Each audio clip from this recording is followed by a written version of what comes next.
Yes. Government position on sanctions already from Lithuania. So what do you propose, and should we expect deal today and agreement? That's our hope. That's our optimism. What relies on that we will agree on the steps that are necessary when we see what's going on the Tbilisi streets, when we see that the political opposition leaders are detented, and when we see the violence used against the protesters. This is not something that we can ignore or live with. So in Lithuania, we already introduced sanctions for almost 30 persons that were directly involved into organizing the brutal suppression of opposition protests. So we call for European Union to also introduce sanctions against those persons. The second thing is the visa-free regime. We should ban it for the diplomatic and service passport holders. That's what minimum we should do. Also send the strong message that we can expand this ban in the future. Third thing is to hold the technical and political talks with Georgia within the EU-Georgia Association Agreement. Also stop all the institutional talks with the Georgian governmental institutions, and also stop the financial support that is provided to the institutions. On the other hand, we have to send the strong message to Georgian civil society that we will support them, and we need the financial package for it to show that we are serious. Because it's now when we have to send the message that to Georgian people in the streets that Europe doesn't abandon you, Europe is with you, Europe needs you, and this is why we have to do it right now, today. What about the position from Hungary? And the second question, will you continue to support Georgia's President Salome Zurabishvili? And will you mention that new so-called elected president is illegal?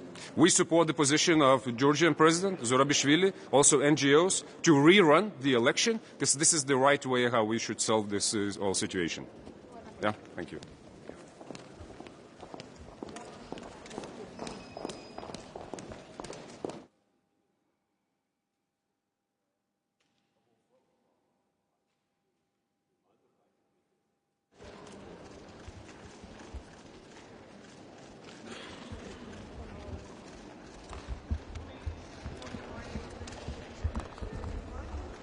Great to be here again in a new capacity, though. So today I'm going to have my first Foreign Affairs Council.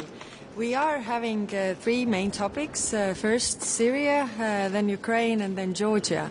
And Syria, on Saturday I was in Jordan meeting with the Arab nations as well as Turkey and United States to discuss the principles of engagement with the new leadership of Syria. What is expected from them?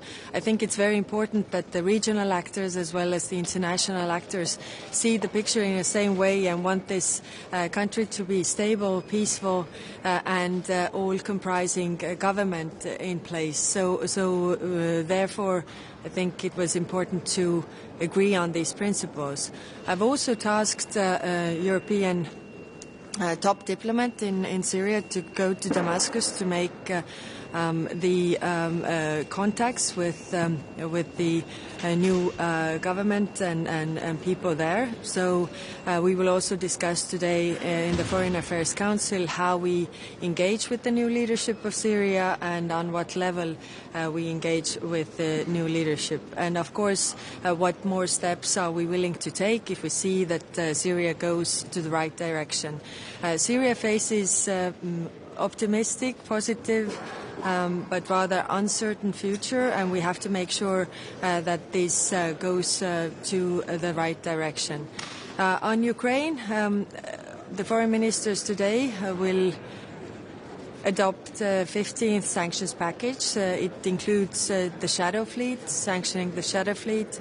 It includes also sanctioning the North Korean officials, as well as the Chinese companies who are enabling this war. So it sends a clear message that whoever enables this war to continue has a price to pay.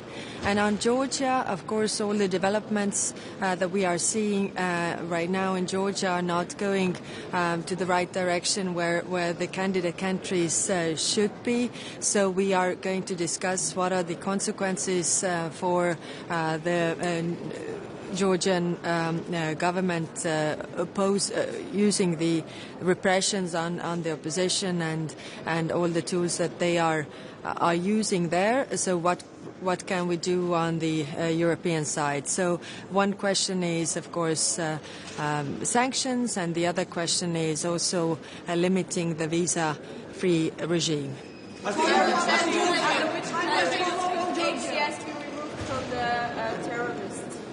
Well, first we have to discuss on what level we are engaging with the Syrian new leadership, and then what kind of steps are we willing to take in order to have relations with them. So for us, it's not only the words, but we want to see the deeds going to the right direction. So not only what they are saying, but also what they are doing. I think the coming weeks and months will show whether it goes to the right direction, and I think then we are also open to discuss next steps. What do you think about sending peacekeeping dogs to Ukraine?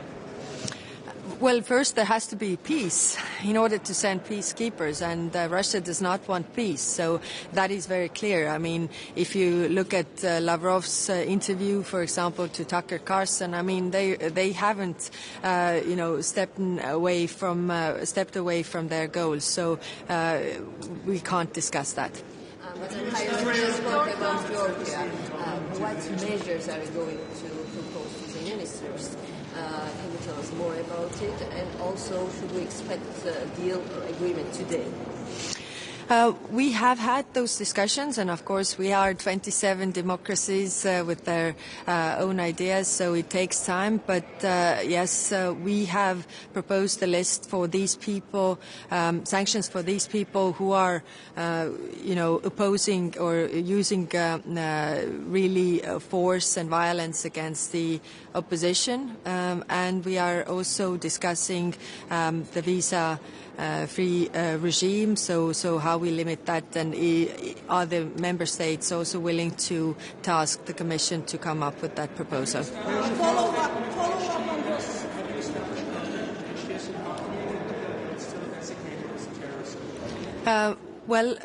We are going to discuss today with the foreign ministers on what level we are engaging with the new leadership of Syria. Follow up on Georgia. So, as I understand correctly, that today you will propose already list of persons or about personal sanctions, and another, will you continue support Georgia's President Salome Zurabishvili after so-called elections of new president? First of all, this list has already been proposed, so we are discussing this list, but everybody needs to agree to the list, and we are not there yet. So let's see if we are going to get there. What comes to the presidential elections, then the president is in place until the 29th of December, and a lot could happen in between. Last question. I think we have been very fast in really being also in this process. I mean, I was on Saturday I was in Jordan, sorry. And we were discussing with the Arab countries as well as Turkey as well as United States how to engage and what are the conditions for engaging, what we want to see. And I think it's very important that we see the picture in the same way, because it's not only the international actors but also the regional actors. And I think we can't leave a vacuum, and we haven't. I mean, our top diplomat in Syria will go to Damascus today. We'll have the contacts there, and we are also going to discuss with the foreign ministers on what level of engagement and how we proceed from here. So I think in terms of European Union usually functioning, we have been quite fast. Representative, how do you see what happened in Syria will affect Russian performance, or you see just a deal between Russia, Iran, and Turkey? Well, it clearly shows to everybody, and we can also talk about this freely, that Russia and Iran are not your friends, are not helping you if you are in trouble. They left Assad's regime, and that is a very clear message, showing that their hands are full elsewhere and they are weakened. And I think this is a positive message for the world. Yes. Okay, thank you, and we'll see you later.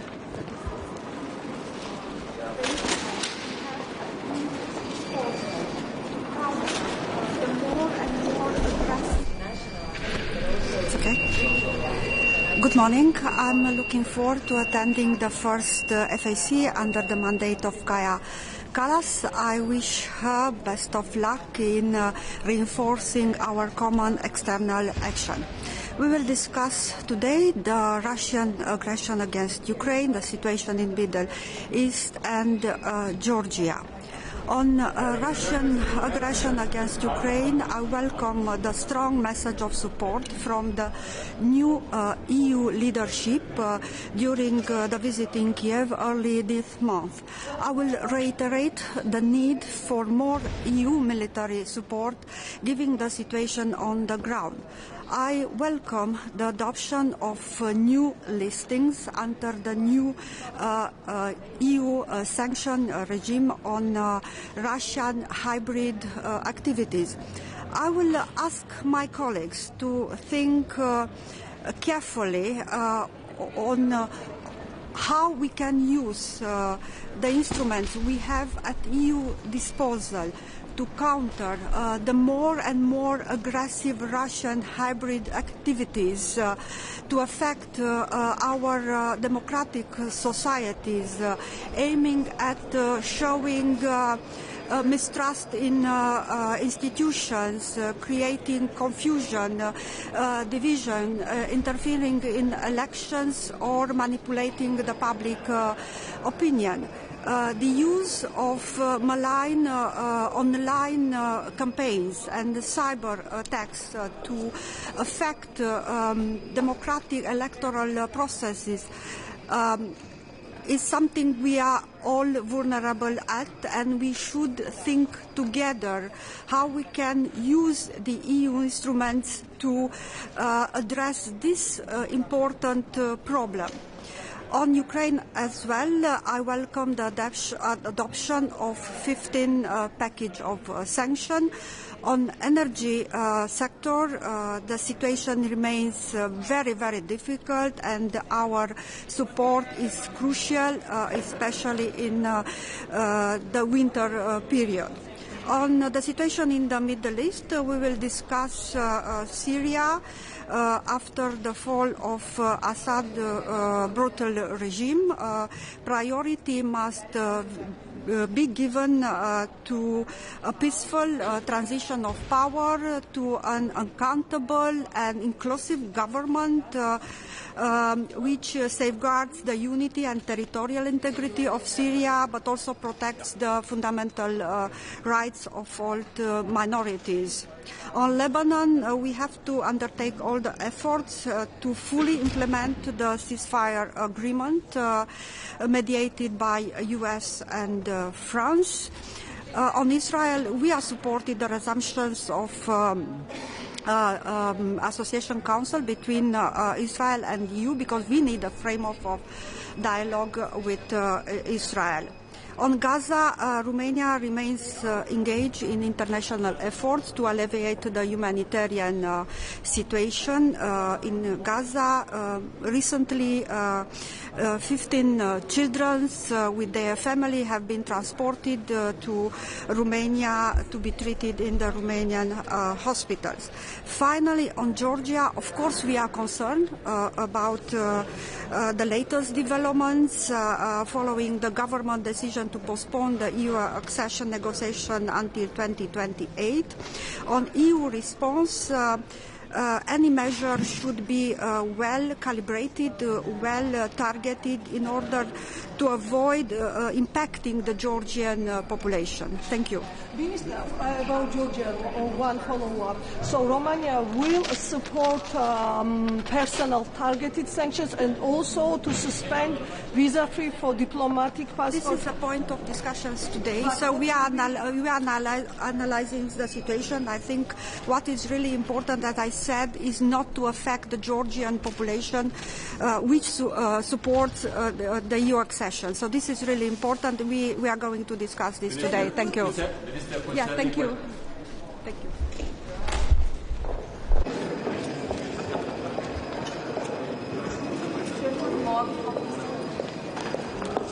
Good morning. Good to be here. I'm very, very glad that today we will be adopting the 15th sanctions package, where Sweden has contributed substantially to the listing of several vessels in the shadow fleet. And we have to continue with these listings because they do cause harm to the Russian economy, even though the Russian propaganda is trying to tell us differently. We will also be discussing the Middle East, including Syria today, and it is very important that we support the Syrian people in strive for democracy. Thank you very much. What do you think about the relief of sanctions on Syria? The what? Relieve the sanctions on Syria now after this? Well, that is a matter that has to be discussed, but I don't have any new messages today. What do you think about Georgia? That is something that we will be discussing today, on what level, how, and we will, of course, be monitoring what the HTS does and not only what it says. So I look forward to the discussions in there today. Today you will have a discussion on Georgia also. What is your position? That I'm extremely worried about the development, and that we also need to put sanctions on those responsible for going so hard on the demonstrators. Thank you. Which exactly will be the consequences of the 15th sanction package? We have seen yesterday a horrible shipwreck. What could be measures to be taken in order to prevent this kind of ticking environmental time bombs of Russian oil tankers? They are ticking environmental bombs, and that is why it's so important to put sanctions on them. We are in the Baltics, for instance, extremely worried about what could be the potential consequences of these ships in our area. So we constantly have to keep on working on the sanctions, and we are already delivering information for the 16th package in order to sanction more vessels. But I'm convinced that we also have to look into the insurance demands on these. What do you think about Macron's proposal of peacekeeping? Well, I think that discussion is a bit too early at this point, and that it is up to Ukraine first to decide when and how to and if to negotiate. Thank you very much. Thank you. Thank you. Hej! Välkommen hit. Ska vi börja med SVT. HTS då? Vad tycker du att EU och Sverige ska ha för relation med dem? Ja, det är ju precis det som vi ska diskutera idag. Dels på vilken nivå som om man ska föra samtal, om man ska göra det. Och det gäller ju också hela tiden nära att titta på vad HTS gör och inte bara vad de säger. Men baserat på det du har sett hittills, vad tycker du? Nej, jag tycker att den frågan är lite för tidigt väckt. Jag ser mycket fram emot diskussionerna här inne idag, så vi kommer att kunna få återkomma till det här. Det växer initiativ här och där för fredssamtal, Ukraina, Ryssland. Vi har hört samtal om att eventuella europeiska fredsbevarare i Ukraina. Vad tycker du om det här? Jag har egentligen ett väldigt tydligt budskap, och det är att det måste vara upp till Ukraina att bestämma om och när man vill föra den typen av förhandlingar. Det som är mitt 100% fokus, det är att öka stödet från oss men också från andra för att Ukraina den dag de vill förhandla ska kunna göra det från en så stark position som möjligt. Nu ska ju Zelensky komma hit på onsdag, och det verkar ändå som att man ska diskutera någon form av stöd eller närvaro på marken. Vad förväntar du dig av det mötet? Nej, jag följer ju det här naturligtvis, och jag är glad att den nordisk-baltiska kretsen är också representerad vid bordet, och jag ser fram emot att ta del av vad man har kommit fram till. Men än så länge är inte mycket känt om vad som står på dagordningen. Om relationen till HTS, där Ser du några problem med det faktum att liksom, organisationen finns med på en liksom, terrorlista som FN har i alla fall? Ja, men det är klart att det får konsekvenser och det är ju en listning som EU också följer och därmed också Sverige. Och det är ju en faktor som vi får väga in i när vi nu diskuterar hur vi ska arbeta vidare och vilken typ av relation man ska ha med den här organisationen. Israel vill utvidga bosättningarna på Golanhöjderna. Hur stort problem är det? Nej, det är ett stort problem och det är någonting som vi har varit tydliga med att beklaga. Också från EU-nivå och det står vi fast vid. Ser du någon risk att det blir ytterligare spänningar i den här regionen på grund av det här? Ja, jag ser en ökad risk med det och vi ser ju hela tiden hur utvecklingen förändras timme för timme. Det är många olika aktörer, det är mycket som rör på sig och jag uppmanar naturligtvis alla parter att försöka dämpa situationen så mycket det bara går och det handlar ju också om eventuella bosättningar på Golanhöjden. Ska vi släppa in Peter kanske också? Borde EU införa sanktioner mot Georgien? Ja, det tycker jag och jag är glad att vi diskuterar det idag. Jag tycker till exempel att man ska titta på möjligheten att införa viseringsrestriktioner mot de som har diplomater och tjänstepass. Ungern var väldigt tydligare förra veckan. Peter Kjärt och din ungerska kollega sa att det var inte han intresserad av, han skulle stoppa det. Hur ska man övertyga dem? Jag har hört lite olika uppgifter där det kanske snarare handlar om vilka man kan tänka sig att rikta sanktioner mot så att vi kommer att få återkomma till det. Men vi från Sveriges sida kommer att driva på att det ska märkas och kännas om man har bidragit till våld mot demonstranter. Om det inte blir en EU-sanktion, är Sverige villigt att på något sätt ta ett eget initiativ och sanktionera tillsammans med några andra likasinnade kanske? Sverige jobbar ju genom EU, det är ju vår plattform för sanktioner och därför kommer vi att se till att vår röst är mycket stark i den här diskussionen idag. Vi tar en sista fråga från SVT. Kan du säga någonting om det här 15:e sanktionspaketet och innehållet i det?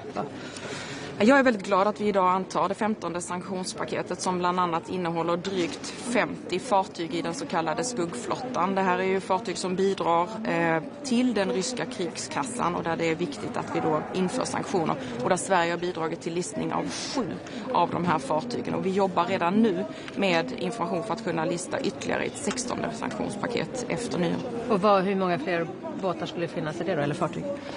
Så många som möjligt, men någon exakt siffra har jag inte. Men det här är som sagt, alltså, olja och gas utgör ju 2/3 av intäkterna för den ryska krigskassan. Så det är ju viktigt att vi hela tiden försöker att utöka sanktionerna för att det verkligen har effekt. Sen försöker Ryssland säga att det inte har effekt och det är ju bara propaganda för att vi ska sluta med det här. Men det innebär att vi måste bara öka trycket ännu mer. Bra. Tack. Tusen tack.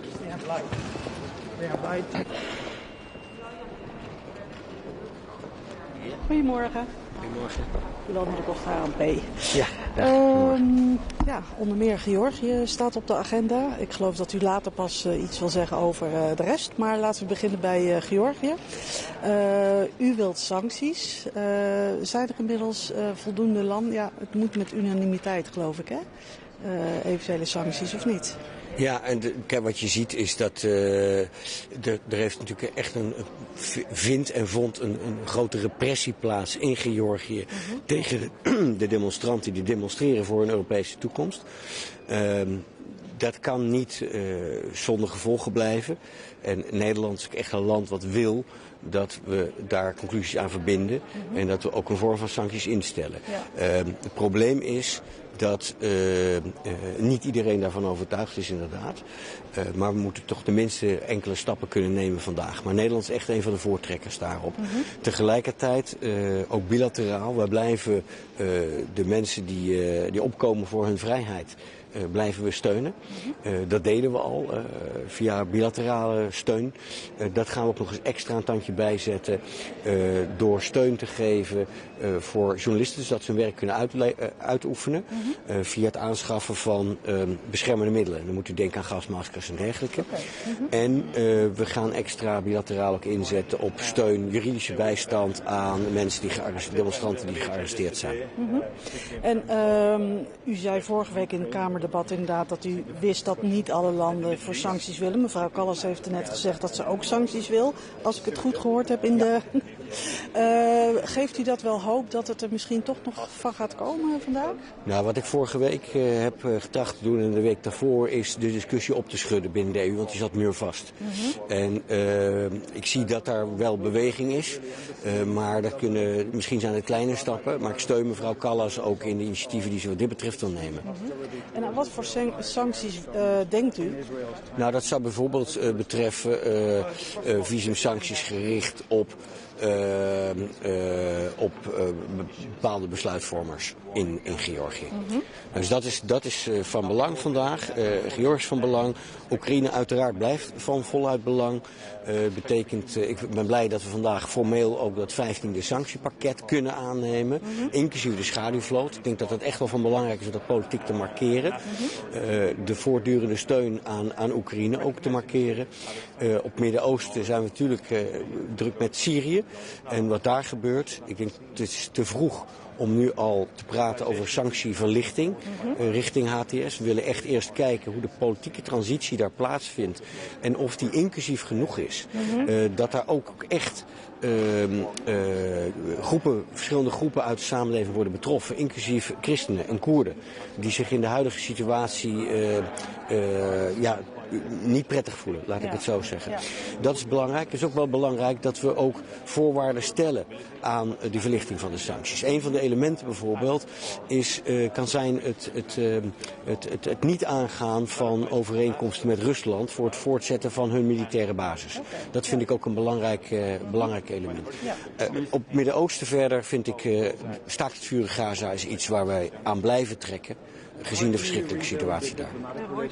Minister, if I may, for Reuters, there's been a lot of speculation about what would happen the day after if there's a ceasefire in Ukraine. Do you foresee a role for the European Union in such a scenario, and what could it be? Well, President Zelensky has spoken about, as you know, a diplomatic solution in 2025. I think it's very important that between now and the moment that he believes negotiations could start, we don't know about Putin, but that Ukraine is fully supported. And that means military support.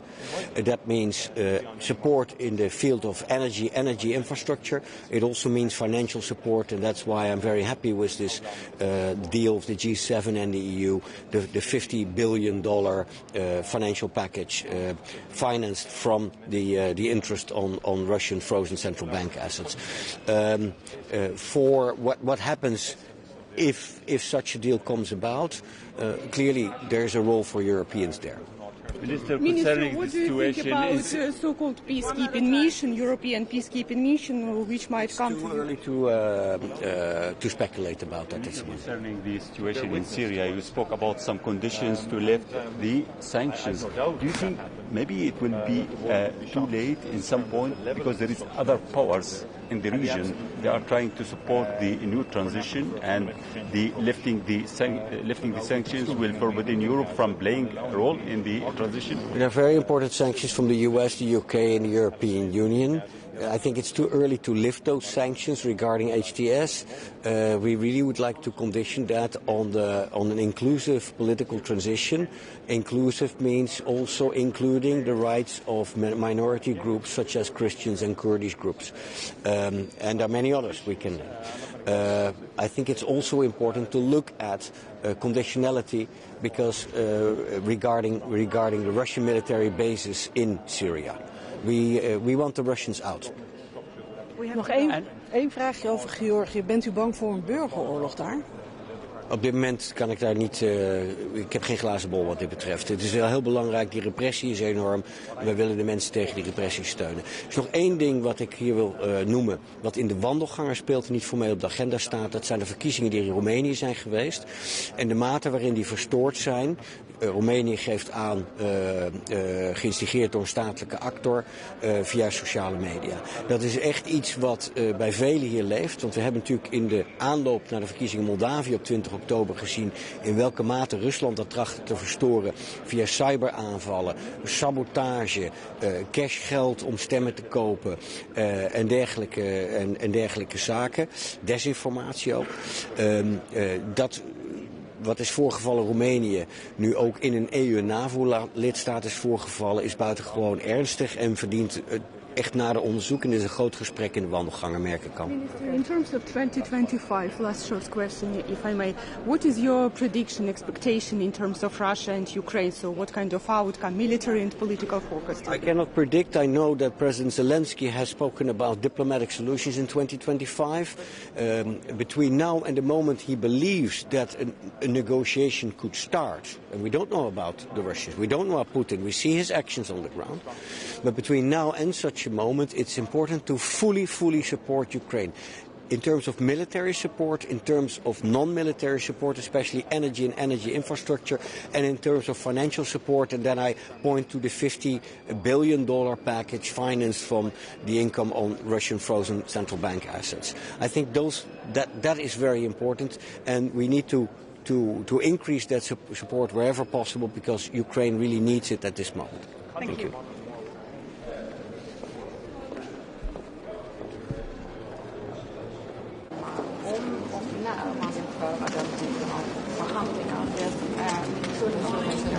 Good morning. Good morning. You already had an opportunity to meet with Kaja Kallas, so I'm very happy that we are going to have the first Foreign Council with Kaja Kallas. Main topic is, of course, Ukraine. I'm happy that we were able to agree with the 15th sanction package, but not happy that we are not able to, probably, let's hope that it's going to differently, to deal with the European Peace Facility. We need to give this 6 billion euros to Ukraine as soon as possible, because we need to understand that we are going to enjoy the Christmas, Putin is pushing heavily. And I think that the largest attacks against the energy infrastructure and against the people in Ukraine, they are ongoing. So Putin has not changed the goal. And we need to understand as well about that if speaking and talking about any kind of peace initiatives. There cannot be a peace initiative without Ukraine and without Europe as well. So we need to, as in European countries, put more into this process, because we are actually creating the security architecture for us as well. It's not only about Ukraine. But we need to understand that Putin has not changed the goal. And the goal was not to gain more territories, but the goal was to take down the Ukraine government and Ukraine people as well as a democratic nation. So let's focus on that as well. How can we support? And about Georgia, Estonia put as well extra 14 persons, high-level persons, to the banned list and sanction list, including the Prime Minister. So we do hope that today we can reach on the level that we can ban the diplomatic and service passports as well, some personnels. But also the discussion must be much more longer, because what is happening now in Georgia, we can say that this is not a democratic society. And this violence is against human rights. It's criminal, actually, I can say. And also I've said before as well that I'm not going to recognize the election results as the elections were transparent and honest and democratic. They were not. So I'm happy that we are discussing that. And as well, we have a list of different measures that EU can do in the future as well. And if the Georgian authorities are not changing the course in the meaning against their own people, there is an opportunity as well about the visa liberation ban for the future. So Georgian people must understand that we are together with them, but there will be as well the consequences for the Georgian authorities.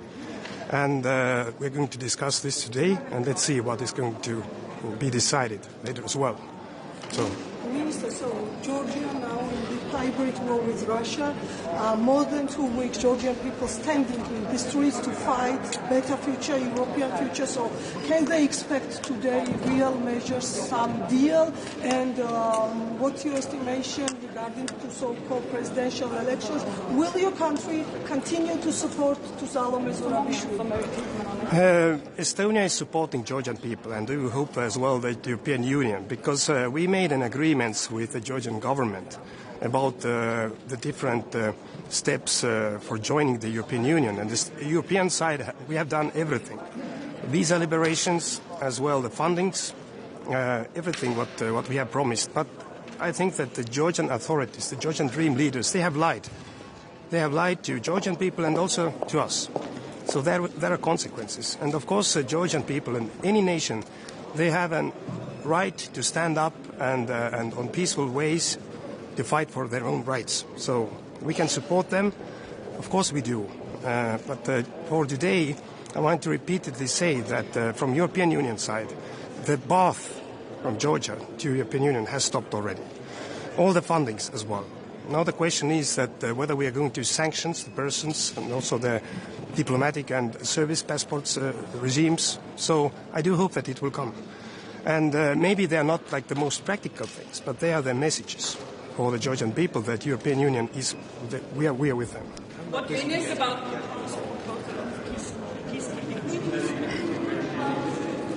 We have had many different proposals, and it's not anything new. President Macron already in spring said something about that.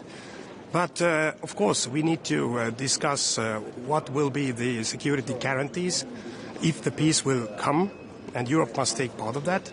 But the case is that, as I said before, Putin has not changed the goal. Let's support Ukraine right now, because Ukraine is fighting. The second is that peace must be just and also long-lasting. Though I am in a very clear position about security guarantees, that the best and most efficient security guarantee and working security guarantee is the membership of NATO for Ukraine. But in any cases, we must be ready to take part of. But actually, Ukrainians, they are not asking any kind of missions right now there. They're asking weapons, they're asking air defense, they're asking support. Let's give it. Hungary has blocked the Sorry?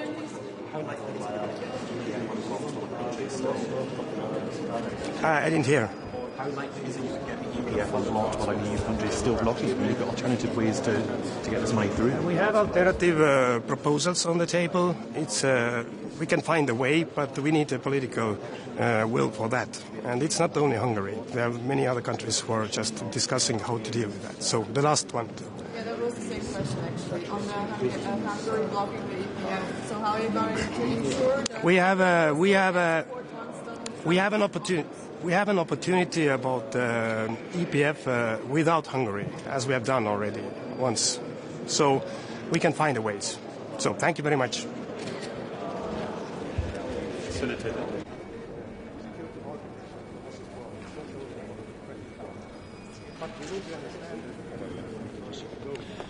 Good morning.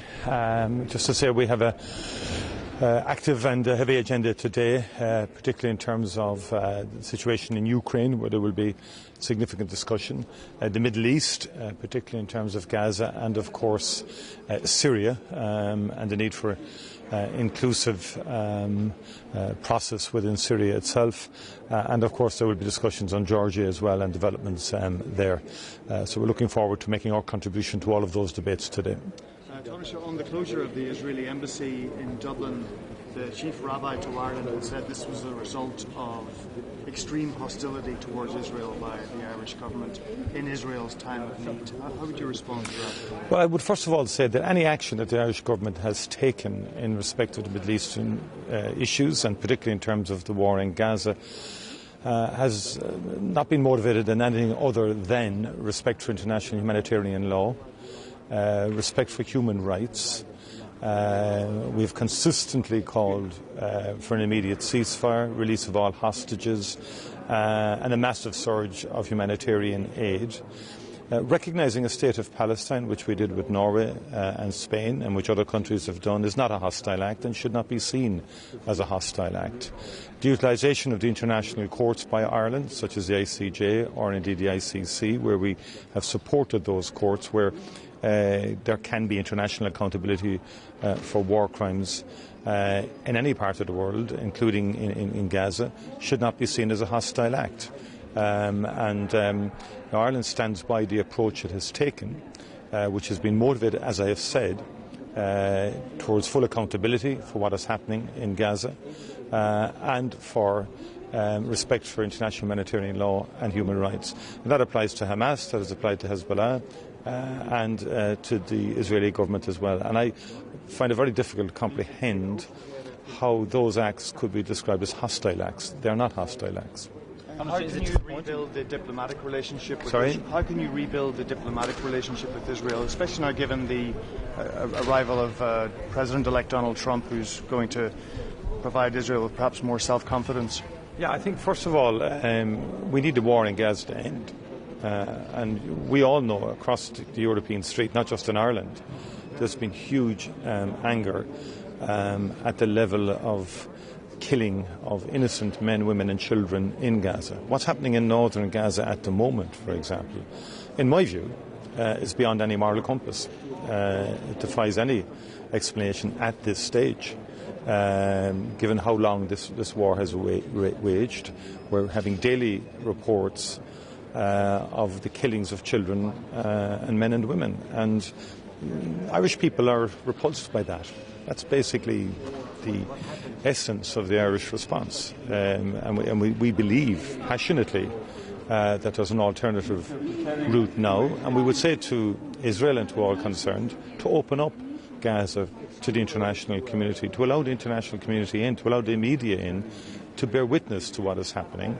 I've no doubt if that happened that the world would be shocked in terms of the level of destruction that has occurred there and the absolute need for a fundamental change of approach to now reconstructing and rebuilding Gaza and allowing the ordinary citizens and civilians and Palestinians living in Gaza to get on with some modicum of a life, because at the moment it's horrendous. Government formation talks.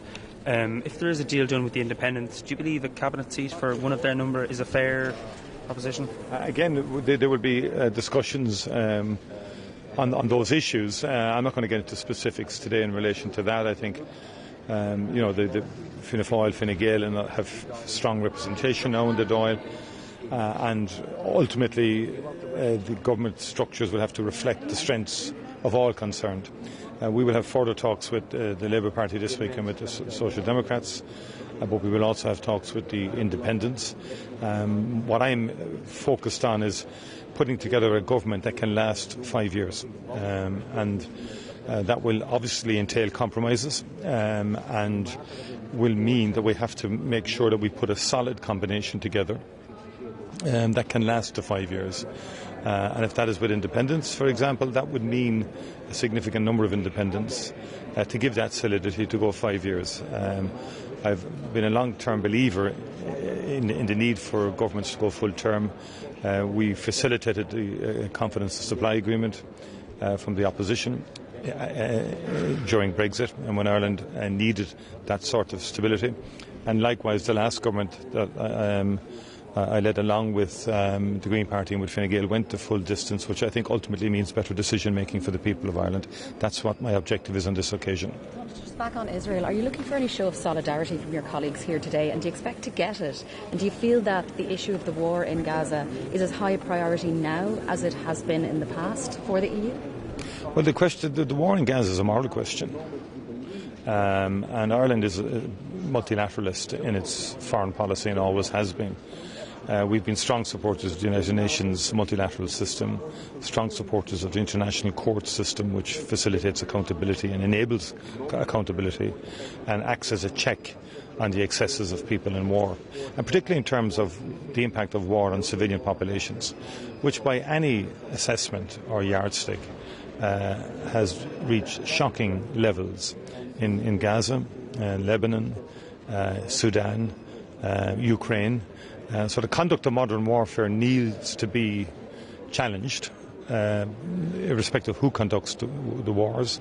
It needs to be challenged, and Ireland is strongly, as a member of the United Nations, supportive of the international institutions that try and enable accountability on all of these matters. And that is a position that quite a number of EU member states support. So we're not going, today's meeting will focus on Ukraine initially, because there is a lot of pressure on Ukraine, and the attacks on the civilian population by Russia are appalling in terms of the energy infrastructure and the attempts really to freeze Ukrainian people over the next number of months.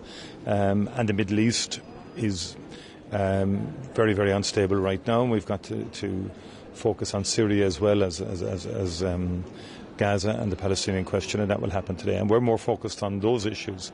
Ireland, along with Norway and Spain, have taken a lot of put it to sort of a lot of hostility from Israel in respect of the decision to recognise a Palestinian state, notwithstanding the fact that everybody believes, or well, the vast majority of people believed for a long time, that a two-state solution was the only logical way to a resolution of the question. Do you have any expectations about an EU-Israel association agreement, and is that more important now, perhaps in the light of Israel's closure of the embassy?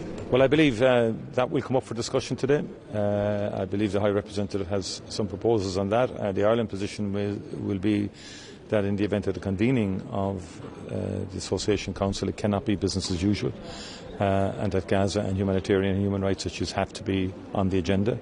And we also believe there has to be, parallel with that, a high-level meeting between Europe, the FAC and the Palestinian Authority, because the support of the Palestinian Authority is vital to enable, again, stability in the West Bank, but also reconstruction of Gaza. Thank you very much indeed. Good morning. Good morning. Good to see you all again. And the last Foreign Affairs Council before 2025, and the first one was the High Representative Kaja Kallas. So it's important to support her. It's important to support her strong ambition and agenda for the EU unity and for more efficient working methods, but also for more EU's voice in the world. So we'll have the breakfast on the working methods, ministers only, so my intention is to fully support her agenda. And then, of course, in the working session, we'll have the formal acceptance of the 15th sanction package.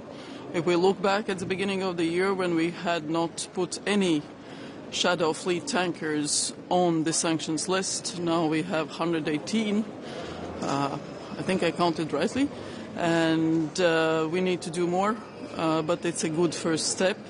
Close coordination with the US, UK, other actors in this regard.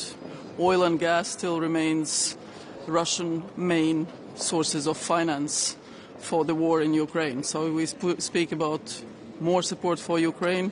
The first step should be limiting Russia's access to money, to technology, and to global connections with third countries, enabling avoidance of sanctions. Then on support to Ukraine, we will have an exchange with Andriy Sybiha, Ukraine's foreign minister. We had an extensive discussions with him during the NATO foreign ministers meeting beginning of this month and the OSCE ministerial. So he's well aware of where Latvia stands on this. But also we had a good exchange on confiscated assets of Russia. Our strong position is, just as the central banks of the Nordic Baltic countries, Poland and a few others, that there is both a legal and practical case to use Russian confiscated assets for the reconstruction of Ukraine, and we should be able to move ahead with that. So I will raise those points. I don't expect any decisions today, but I will raise those points and we will continue doing that. Then we have a separate agenda point on Georgia. You have seen Georgian people standing strongly for their European future, and that is not what the authorities are standing for. So there is a big delta between those two. Plus we have seen violations of some of the most fundamental rights that we all have signed up to, right of association, freedom of expression, and so on and so forth. So I've put a number of Georgian officials on the national list. They are not welcome in Latvia. So we will discuss at the EU level and take some decisions. We expect also with regard to the possibility of travel with diplomatic or service passports or some other decisions. And then, of course, discussion on the Middle East, Syria. Situation is developing very fast. For now, the steps on the peaceful transition in Syria have been very welcome. We remain in touch with a number of actors. I was in Washington just until Saturday. So with our US partners, but also with Turkey and others. So there's a wide international engagement and interest on making sure that the situation in Syria remains peaceful, remains such that enables stability and peace and doesn't create risks of terrorism for any of the countries outside Syria. So there is a lot of vested interest from the EU in that situation. Okay, I heard nothing, so please.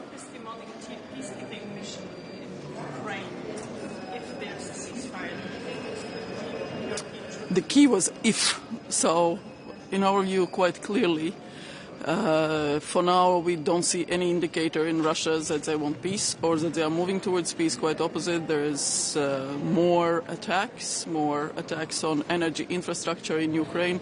So for now, to have any chance of decent solutions with regard to any peace talks or anything, Ukraine has to be strengthened on the battlefield. Hungary is talking on Georgia. What's your position regarding to targeted sanction and list of sanction? What about the position of Hungary? We already know that they will block this decision, and will you continue to support Salome Zurabishvili in the future? One by one. As I said, our position is pretty straightforward as the Baltic states, but also as the EU. We have put a lot of efforts, money, resources in Georgia's European future, and it has been the wish of Georgian people to be European. So we don't see that changing. Public polling and the constitution is as it is. So it's quite clearly the authorities have to decide what their next steps are, and our expectation is that they will comply with the wish of Georgian people. So as for the violations of human rights and others, that is why we have EU global human rights mechanism. So we'll discuss. Again, we need unanimity. I don't want to predict what Hungarian position will be. Hungary has blocked the Oh, I can't say that. I'm sure that Kaja Kallas was able to explain that, but from what I understand, she's been in extensive contact with various actors in the region, so I wouldn't expect us to be too slow or anything.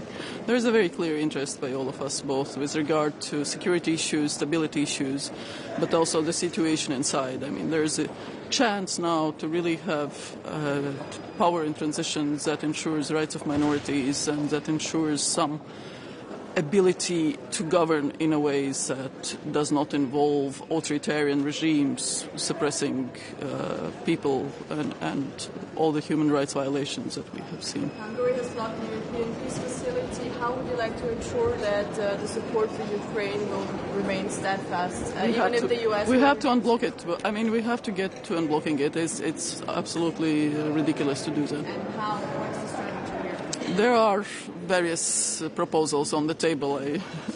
This is not the place to sort of go through them, but there is a scenario, but it's absolutely unacceptable. Thank you. Thank you. Minister, one question, please. Softly. Yes. Our colleagues are making me busy, sound colleagues. Sorry for that. Minister, how do you see what's happening in Syria will affect Russian performance? Or do you think it was just a deal between Russia, Iran, and Turkey? Listen, quite clearly that anyone who first runs an authoritarian regime and associates themselves with Russia will fall eventually. We have seen that in other countries. We have seen that in Syria. So this transition of powers that we are seeing is actually quite well managed for now. It has to be inclusive, it has to be guaranteeing some justice, fundamental rights, stability, but also making sure there is no risk of terrorism to the neighboring states or other states. So Syria, as a peaceful country, as a stable country, with a chance of development for its people, is something that we will support.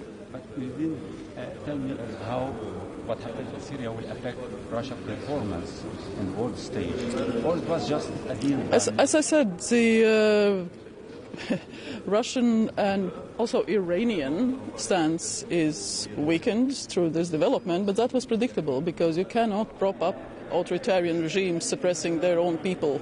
So it was logical development. As long as you are supporting the process in Syria, do you think that lifting the sanction late will make the space for other players to play a bigger role in the transition? We will see. I mean, step by step. Again, it's early on. We are days in the process. This is not even a week, so we'll see. We'll see, step by step. But we have an expectation that the situation can be managed for the best interests of Syrian people. That is the most important part. Minister, on Ukraine, there's been a lot of speculation over the past days about the day after. So the scenario in which there is a ceasefire and whether EU countries would have a role in Ukraine in that scenario. What is your position? For now, we don't see Russia giving up anything. All the indicators show that Russia wants to fight, continue to fight. There is no move to peace or indication to peace talks.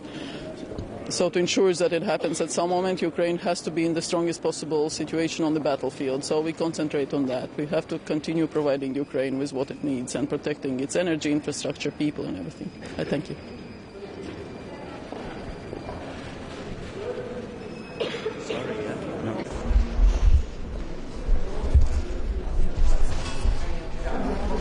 Godmorgen. Velkommen til TRAK. Tak. Et spørgsmål til Syrien fra min side. Der er jo en debat, der er genopblusset igen i forhold til repatriering af europæiske statsborgere i Syrien i forhold til den ændrede situation i landet. Hvad mener du, man skal gøre i den her ændrede situation, for det der er til at ændre tankerne om det? Men tak for det. Jeg vil lige starte et andet sted. Det her er det første møde med en ny højere repræsentant. Det betyder også, at jeg ikke har ret meget tid, fordi vi har en drøftelse her, inden vi går i gang.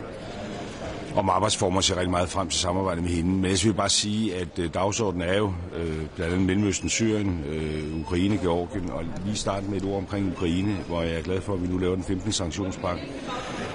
Og i øvrigt jo også ligger op til, at vi nu går i gang med at forberede den 16. og måske endnu tungere sanktionspakke efter årsskiftet. Men det, jeg synes, jeg gerne lige vil trække frem omkring den 15. sanktionspakke, det er, at vi for første gang nu sanktionerer kinesiske virksomheder. Og det er jo et udtryk for den vurdering, vi har af, at når Rusland kan føre krig mod Ukraine i det tempo, som man gør i øjeblikket, så skyldes det kinesisk opbakning.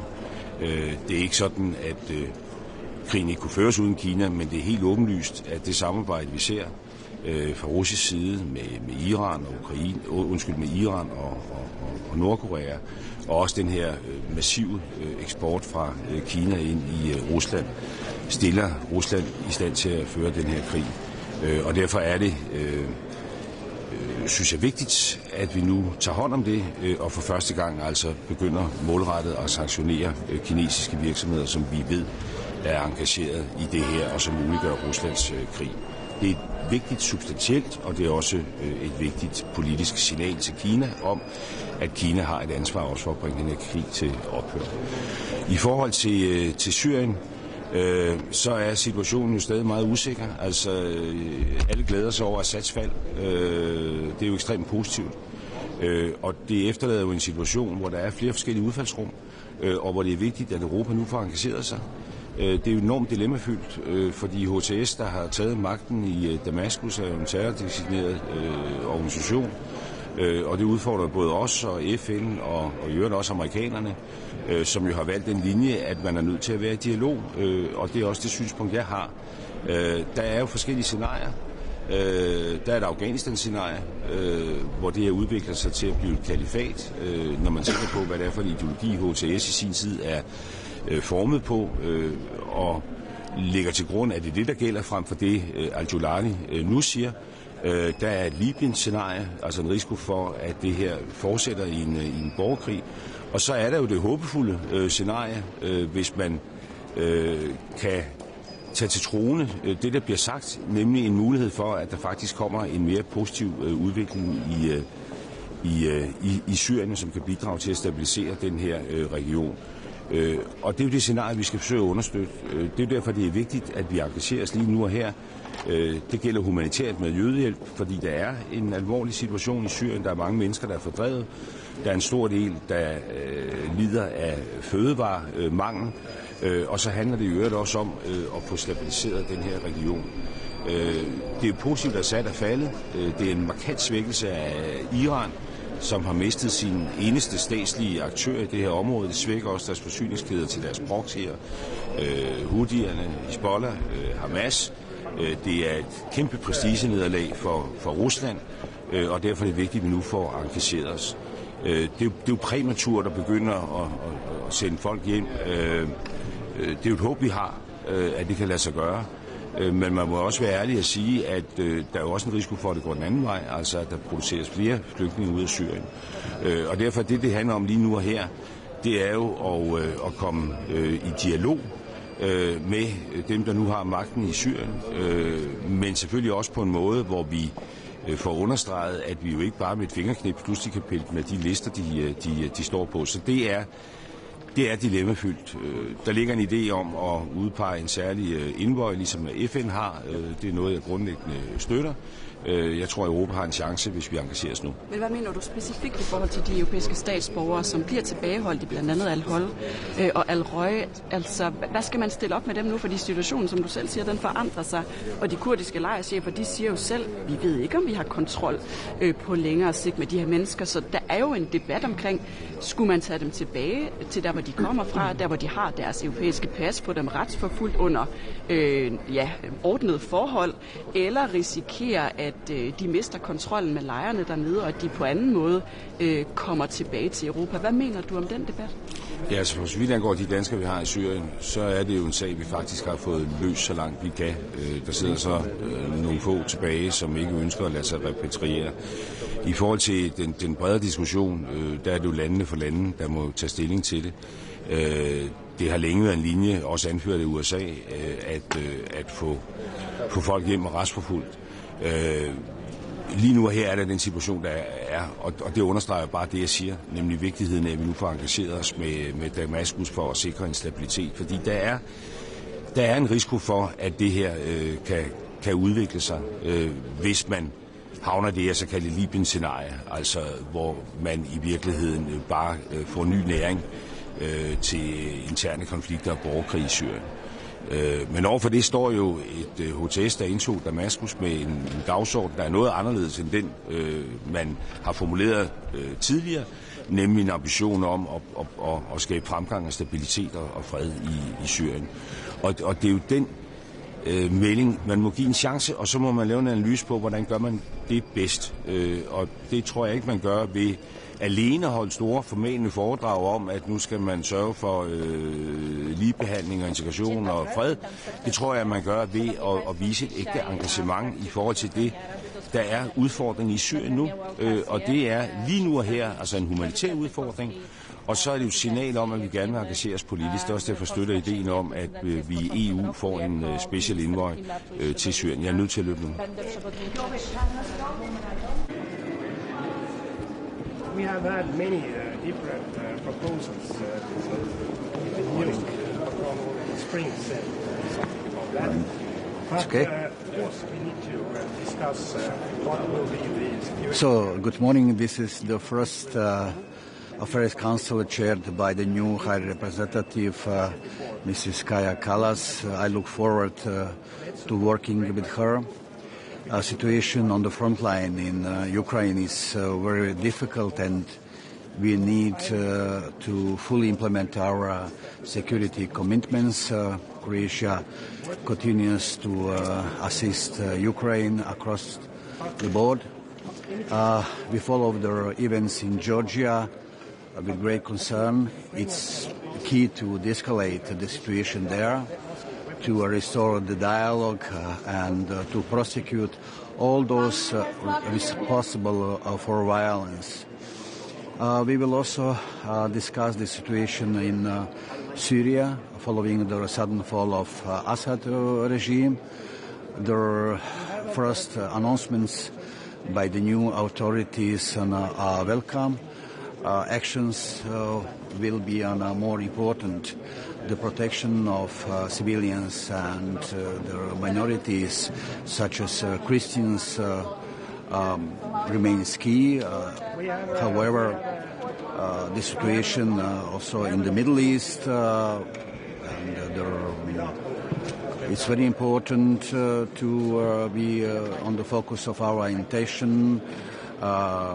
So we welcome the Israel-Lebanon ceasefire. It's a positive step there. However, the humanitarian situation in Gaza remains key and needs to stay high on our agenda. My government, Croatian government, had decided to donate €500,000 for food assistance to Gaza citizens. So, thank you.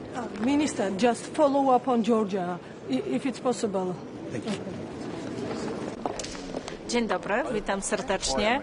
Szanowni Państwo, dzisiaj w trakcie posiedzenia Rady do Spraw Energii będę miała okazję przedstawić priorytety polskiej prezydencji. Jak wiemy, Polska przejmuje prezydencję z początkiem roku. Jako minister klimatu i środowiska będę przewodniczyć dwóm radom.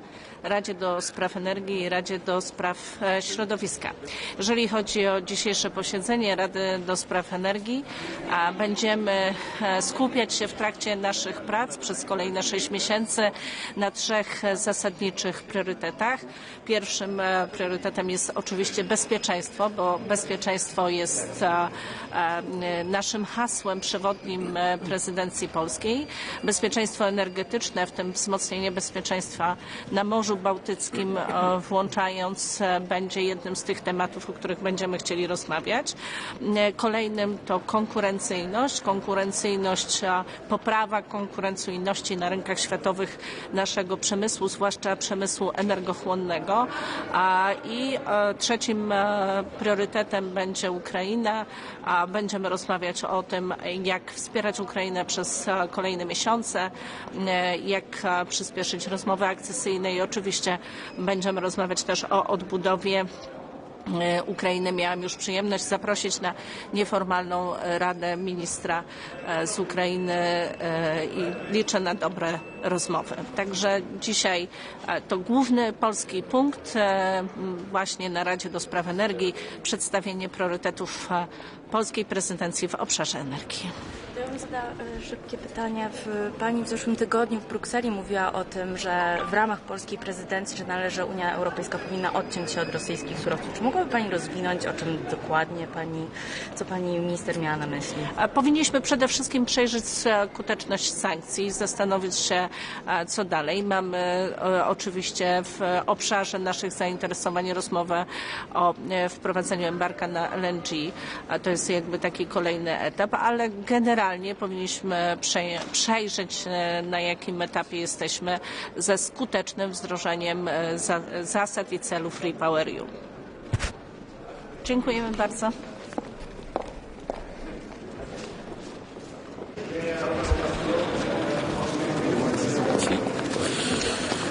Mesdames et Messieurs, bonjour. Voilà, c'est mon premier conseil Affaires étrangères comme nouveau ministre belge des Affaires étrangères avec un agenda très chargé.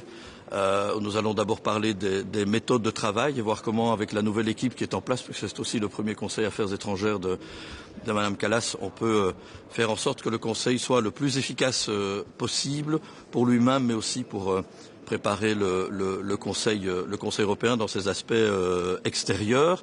Donc évidemment, nous allons parler de la situation au Moyen-Orient et singulièrement la Syrie, où il y a quand même un espoir qui est né avec la chute du régime Assad qui contrôlait d'une main de fer la Syrie depuis 53 ans. Donc nous devons voir comment les choses évoluent et bien sûr juger les nouveaux dirigeants non pas sur leurs paroles mais sur leurs actes.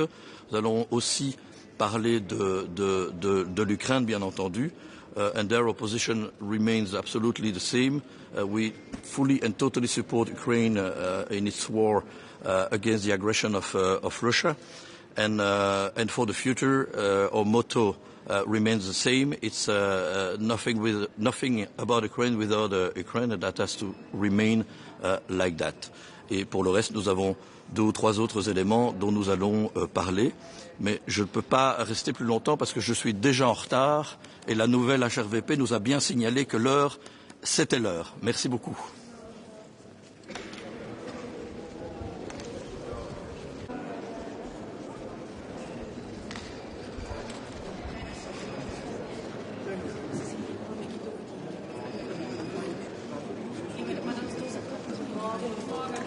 Guten Morgen.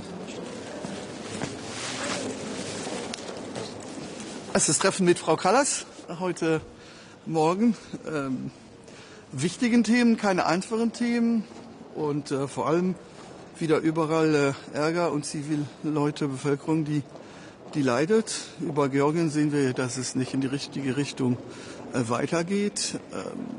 Sie sind ja auch noch nicht Mitglieder hier, aber der Weg ist immer weiter. Also die Bevölkerung tut mir leid, die Protestanten tun mir leid, aber wir können auch keiner verpflichten, in die EU zu kommen, wenn er es nicht will. Aber dass es jetzt auf 2028, wenn ich nicht irre, reportiert ist, finde ich auch nicht gut.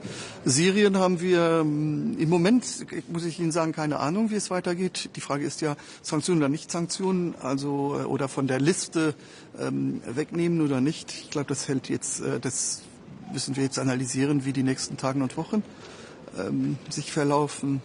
Ukraine nicht vergessen. Das Problem ist, dass psychologisch sehr oft, wenn was Neues passiert ist, dann redet man mehr darüber, wie das, was schon schrecklich so läuft. Und ich könnte die Liste so weiterführen über alle Probleme, die es europaweit und weltweit gibt. Es gibt ja eine kleine Gruppe von Ländern, die sich zusammentun, um über den Vorschlag von Macron und auch Trump zu sprechen, Friedenstruppen in die Ukraine zu entsenden.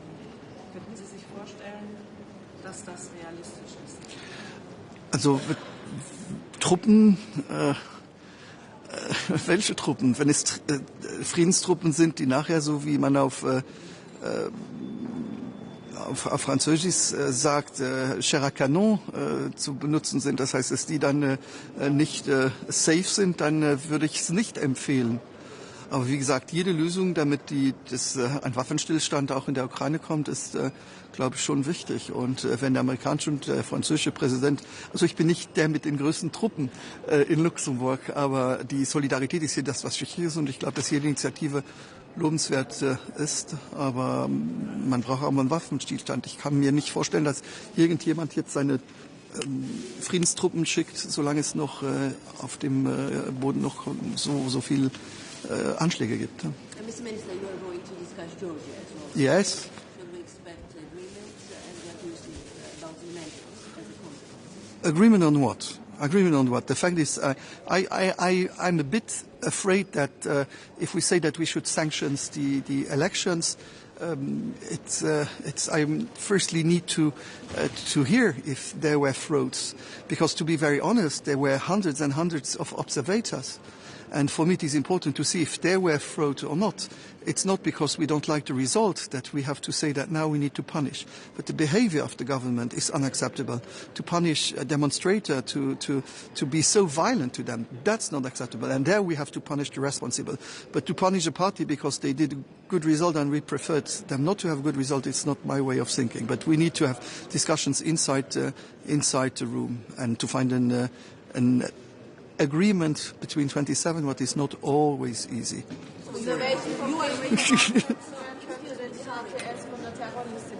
Bitte? Unter welchen konkreten Voraussetzungen könnte die HTS von der Terrorliste? Ich glaube, dass es nicht für heute ist. Ehrlich gesagt, die sind jetzt eine Woche da. Und man muss jetzt sehen, wie es weitergeht. Im Moment muss ich Ihnen sagen, dass es eher, ich will nicht sagen beruhigender ist, aber es ist auf jeden Fall nicht schlimmer, als man hätte sich erwarten können. Aber man soll nicht vergessen, sie sind frühere Terroristen. Die sind von Al-Qaida abgetrennt und sind keine Engel, ne? Und sind keine, ich weiß, die ADN, also den Harddisk ist noch immer nicht gut. Aber die Aktionen sind die wir wirklich dann analysieren müssen und dann um ein Urteil zu haben. Aber jetzt, um zu sagen, ob sie jetzt schon von der Liste sind, ist für mich viel zu früh. Mr. Minister, zur HTS, Herr Blinken hat gesagt, er hatte schon Kontakt zur HTS. Wie war das? Das werde ich ja da im Saal hören. Ich habe auf jeden Fall keinen Kontakt mit denen.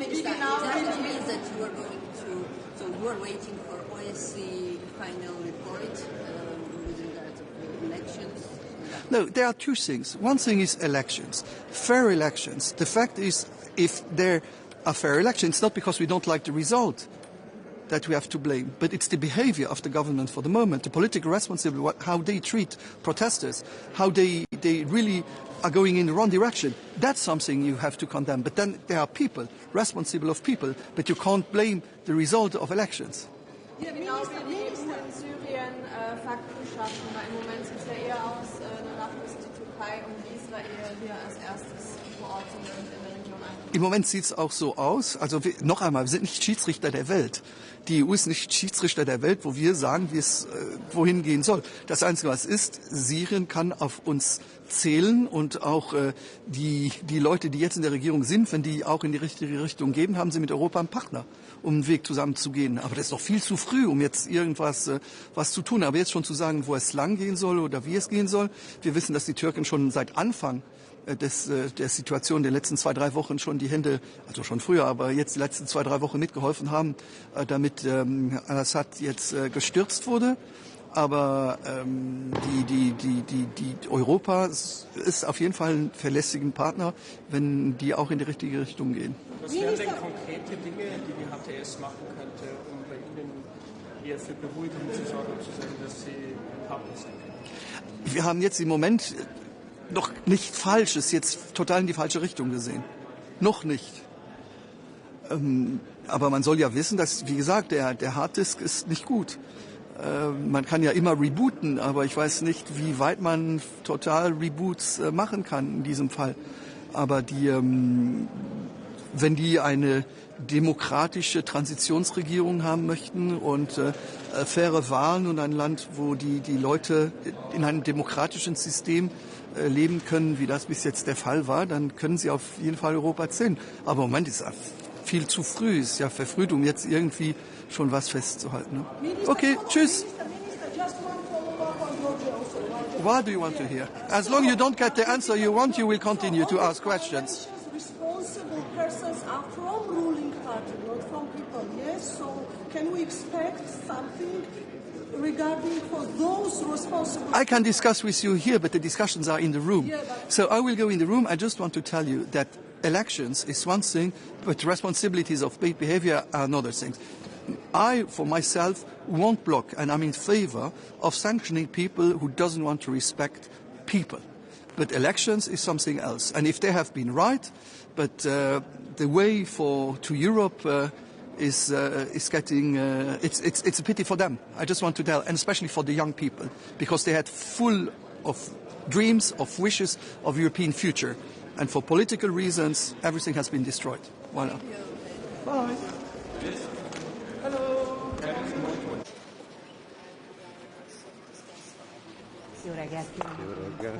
Good morning. Yes, so the Hungarian president has chosen as the main priority the competitiveness. Firstly, secondly, and thirdly. And among other issues, we put on to the agenda the geothermal issue, which is one of the renewable sources, and indifferently to the other renewables, to the weather-dependent renewables, this is sustainable, secure, and could provide affordable prices. And actually, the International Energy Agency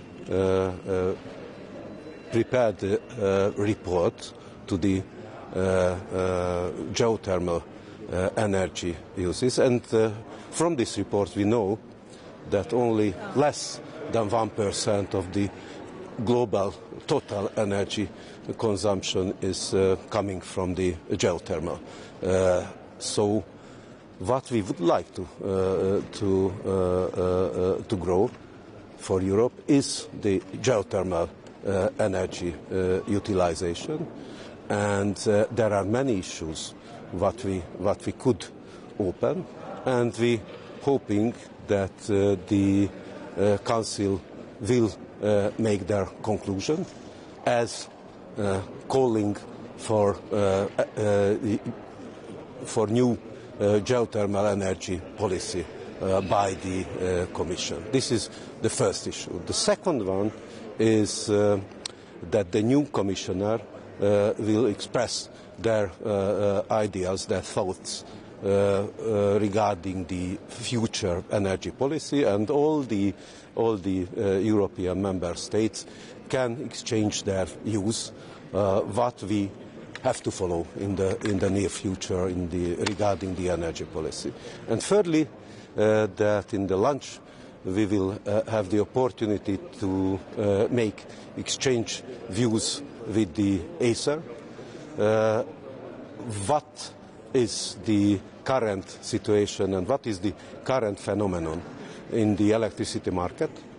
there are very high volatile prices, and this phenomenon makes new challenges for entire Europe. So the market integration, the coupling of the electricity system is suffering actually a lot. So we will have the opportunity to talk about this electric market changing words. Thank you very much. Miniszter úr, hadd kérdezzem meg, hogy a geotermikus energia magyar szempontból mit hozhat nekünk ez a mai konklúzió, amit terveznek elfogadni? Hát ugye jelenleg mi 6%-át használjuk az energiának geotermiából, és a magyar adottságok kifejezetten kedvezőek, úgyhogy mi azt gondoljuk, hogy ez egy évtizeden belül megduplázható, és hát azt gondoljuk, hogy ehhez az EU-nak a energiapolitikája nagy mértékben hozzásegíthet, hogy ezt ki tudjuk aknázni. Minister, will you be discussing the end of the Ukraine gas transit agreement? Are there negotiations to keep that gas flowing? Yes, it is. This is a current issue, but we will have the opportunity to talk about this issue as well. Can you give us an update on that? What's the state of play?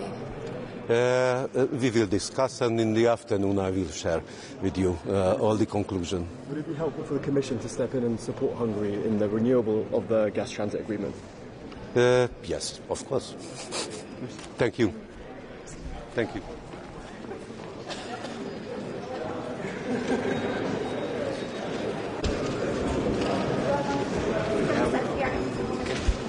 Maybe take this one? Yeah. This one? Yeah. Okay, good morning to all of you. Rainy Brussels in winter, a very important day today, yet another Energy Council. At a key moment, a turning point also, the first Energy Council together with the new Commissioner, Dan Jurgensen, to have a debate, a policy debate on the Energy Union, a timely debate. It is this week, 20 years ago, when the Energy Union was decided at the level of the heads of state. And so today we have a policy debate about the future of the Energy Union, and to us, Belgium, it's very important that we have a focus in this debate on affordable energy prices, on competitiveness of our industries, about increasing renewables, but at the same time this phasing out of Russian fuel imports. The second thing I want to highlight is that we also have with the Benelux countries an AOB point on phasing out of very dirty fuels. So in Belgium, the Netherlands and the Benelux, we already prohibited the export of dirty fuels that don't meet fuel standards. These are exported to West Africa in many of the member states yet. So that means it's an incredible health threat to African population. And so the AOB is all about a call to the Commission and also to the other member states around the table to have a convergence of these of our policies, so that we can also stop this exporting of these very unhealthy fuels to Africa in general. So I'm looking forward to this day today, which will be the start of the new mandate of the new Commission, and also the beginning of a debate on what is the clean industrial deal, what is competitiveness, and what are affordable energy prices. So. How are you going to discuss the environmental implications of the shadow fleet of Russia? Because there's been an incident yesterday in Crimea. Are you going to discuss measures that can be taken? Yeah, of course, I am meeting in my capacity as an energy minister. We talk about phasing out of Russian imports and ending the Russian dependence with regard to energy matters. Topic that you are referring to will probably be also on the table of the foreign ministers that are also meeting today, and that probably will also address this question. What would be the message to EU members that are still getting energy from Russia? Sorry, I didn't hear you. What would be the message to EU countries that are still getting energy from Russia? This is a discussion that's not new to us around the energy table, that we also gave a lot of impetus when we were holding the presidency. And now in the mission letter of the new commissioner is explicitly stated that he will come with a roadmap to end these Russian imports. I understood from the commissioner that this is a broad roadmap, so it will be about gas, oil, but also everything that's nuclear related. And across the table, we agree that with regard to energy security, we need to end this dependence as soon as possible. Minister, your fuel export union. Yes. We're in an era of competitiveness where people will say, what, more regulation on exports? This does not match with the Competitiveness Commission. For one, would be my first question, how do you reconcile those two, more regulation in the Competition Commission? And secondarily, who are you afraid will take the business of the Benelux ports if you do end up, because I understand that by 2027 you have committed to stop exporting these poisonous fuels to Western Africa. Who do you think will take that business away from you? Yeah. I think these questions are a little bit framed in a very negative way. What drives us to put this AOB on the table is the major health impact that have these dirty fuels on Africa. And that was the policy driver already for the Benelux countries to have this prohibited. And I don't see any negative points in having this export ban. And with regard to competitiveness, who says competitiveness also says level playing field. And in order to have a level playing field, it's better that we coordinate and harmonize our policies. And so that is the whole AOB topic about. Okay, all set? Thank you. Have a nice day.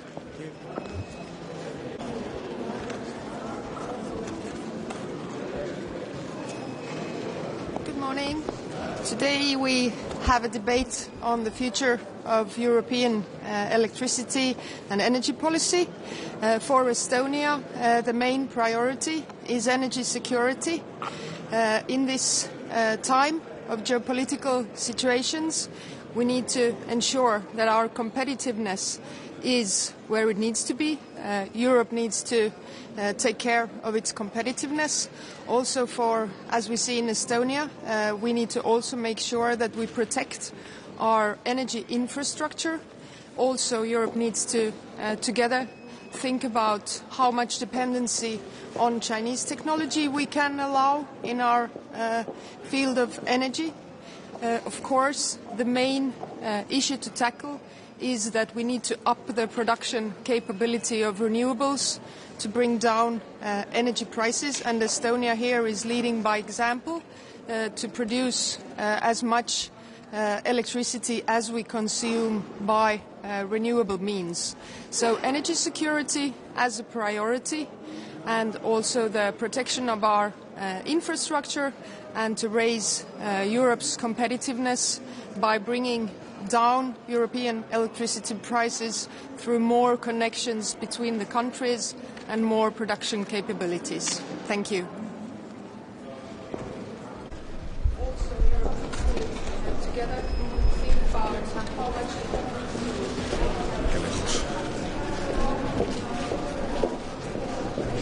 Buenos días. Sí, donde... ¿Aquí estoy bien? Sí. ¿Parados? Pues muy buenos días. Mis primeras palabras son de afecto y solidaridad con el pueblo y con el gobierno francés debido a ese ciclón devastador que ha asolado el archipiélago de Mayotte. Hoy vengo a este consejo. Yo creo que es un día especial, primero porque tenemos ya el Colegio de Comisarios en marcha. Vamos a contar con la presencia del Comisario de Energía y Vivienda, Dan Jorgensen. Y es un consejo en el cual vamos a hablar temas tan trascendentales como el futuro de la política energética, el mercado de la Unión de la Energía, el papel de las energías renovables en esos precios más sostenibles, en esa capacidad de ser más competitivos que va a tener Europa, principalmente también por esas energías renovables. Vamos a tener una sesión muy concreta en torno a la geotermia, cuál es su potencial en Europa, cómo podemos maximizarlo. Esta ha sido una de las prioridades de la presidencia húngara. Contamos con la Agencia Internacional de la Energía, con el doctor Birol, que nos va a presentar un estudio, yo creo que va a ser fundamental, además de unas conclusiones que abogan porque la Comisión ponga encima de la mesa un plan de acción de geotermia, tanto profunda como para usos de calefacción y refrigeración. La geotermia en España es importante importante, tiene un gran potencial, especialmente cuando hablamos en regiones ultraperiféricas, como es el caso de Canarias. Hemos visto que son soluciones que pueden mejorar su autonomía y por eso nos parece muy procedente.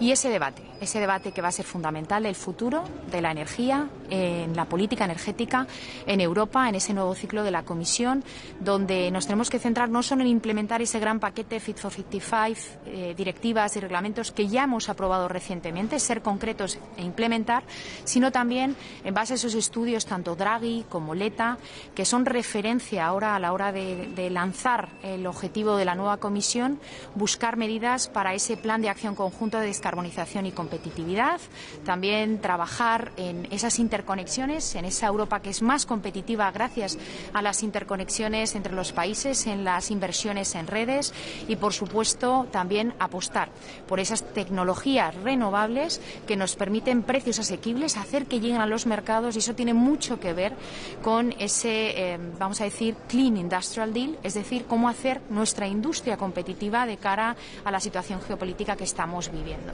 Por lo tanto, temas fundamentales, temas trascendentales que vamos a tener la oportunidad hoy de debatir con nuestro nuevo comisario, con Dan Jorgensen, además de seguir trabajando en otros aspectos que también tendrán cabida en este Consejo Europeo, pero sobre todo también queremos tener la visibilidad de conocer cuál es el plan de trabajo de la próxima presidencia polaca en el siguiente semestre.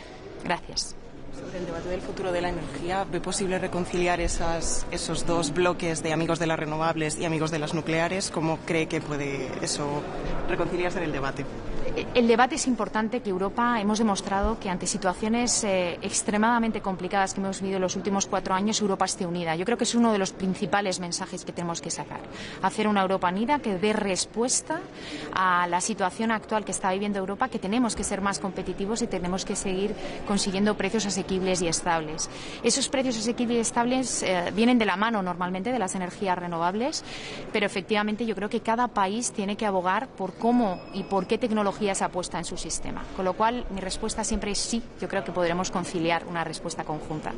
Vicepresidenta, Podemos sigue insistiendo en que para la aprobación de los presupuestos sería necesario, por su parte, sería obligatorio que el impuesto a las renovables fuese incluido. Desde el Gobierno en los últimos días, el impuesto a las energéticas, perdón. Desde el Gobierno en los últimos días parece que se había dejado ya de lado por ahora ese impuesto. ¿Qué es lo que va a ocurrir? ¿Cómo se puede conciliar? Nosotros, la apuesta es tener un presupuesto porque es algo importante, ¿no?, para la estructura económica del país. En eso vamos a estar, vamos a buscar las mejores soluciones y seguimos debatiendo. Pero con el impuesto en concreto hay espacio, se podría volver a retomar ese debate como exige Podemos. Estamos en un debate que sigue y que continúa. Minister, a group of pro-nuclear EU countries this morning have said that the new 2040 renewables target set by the Commissioner goes against the principle of technological neutrality.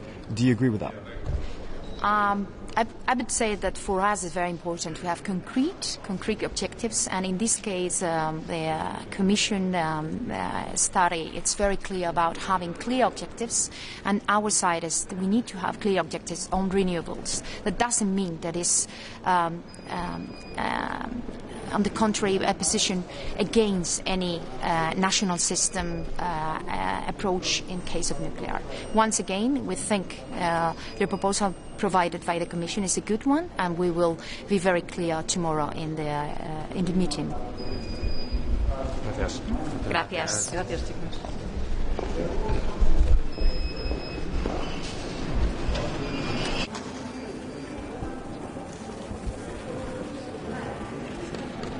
Morning, how are you? So, very much looking forward to going to this council meeting. It will be my last council meeting. I'm stepping down as Irish Minister when a new government is formed, so I'm looking forward to today and tomorrow to add my tuppence worth, which I think is an important moment, that we have to start delivering on the energy revolution, the climate action that we need.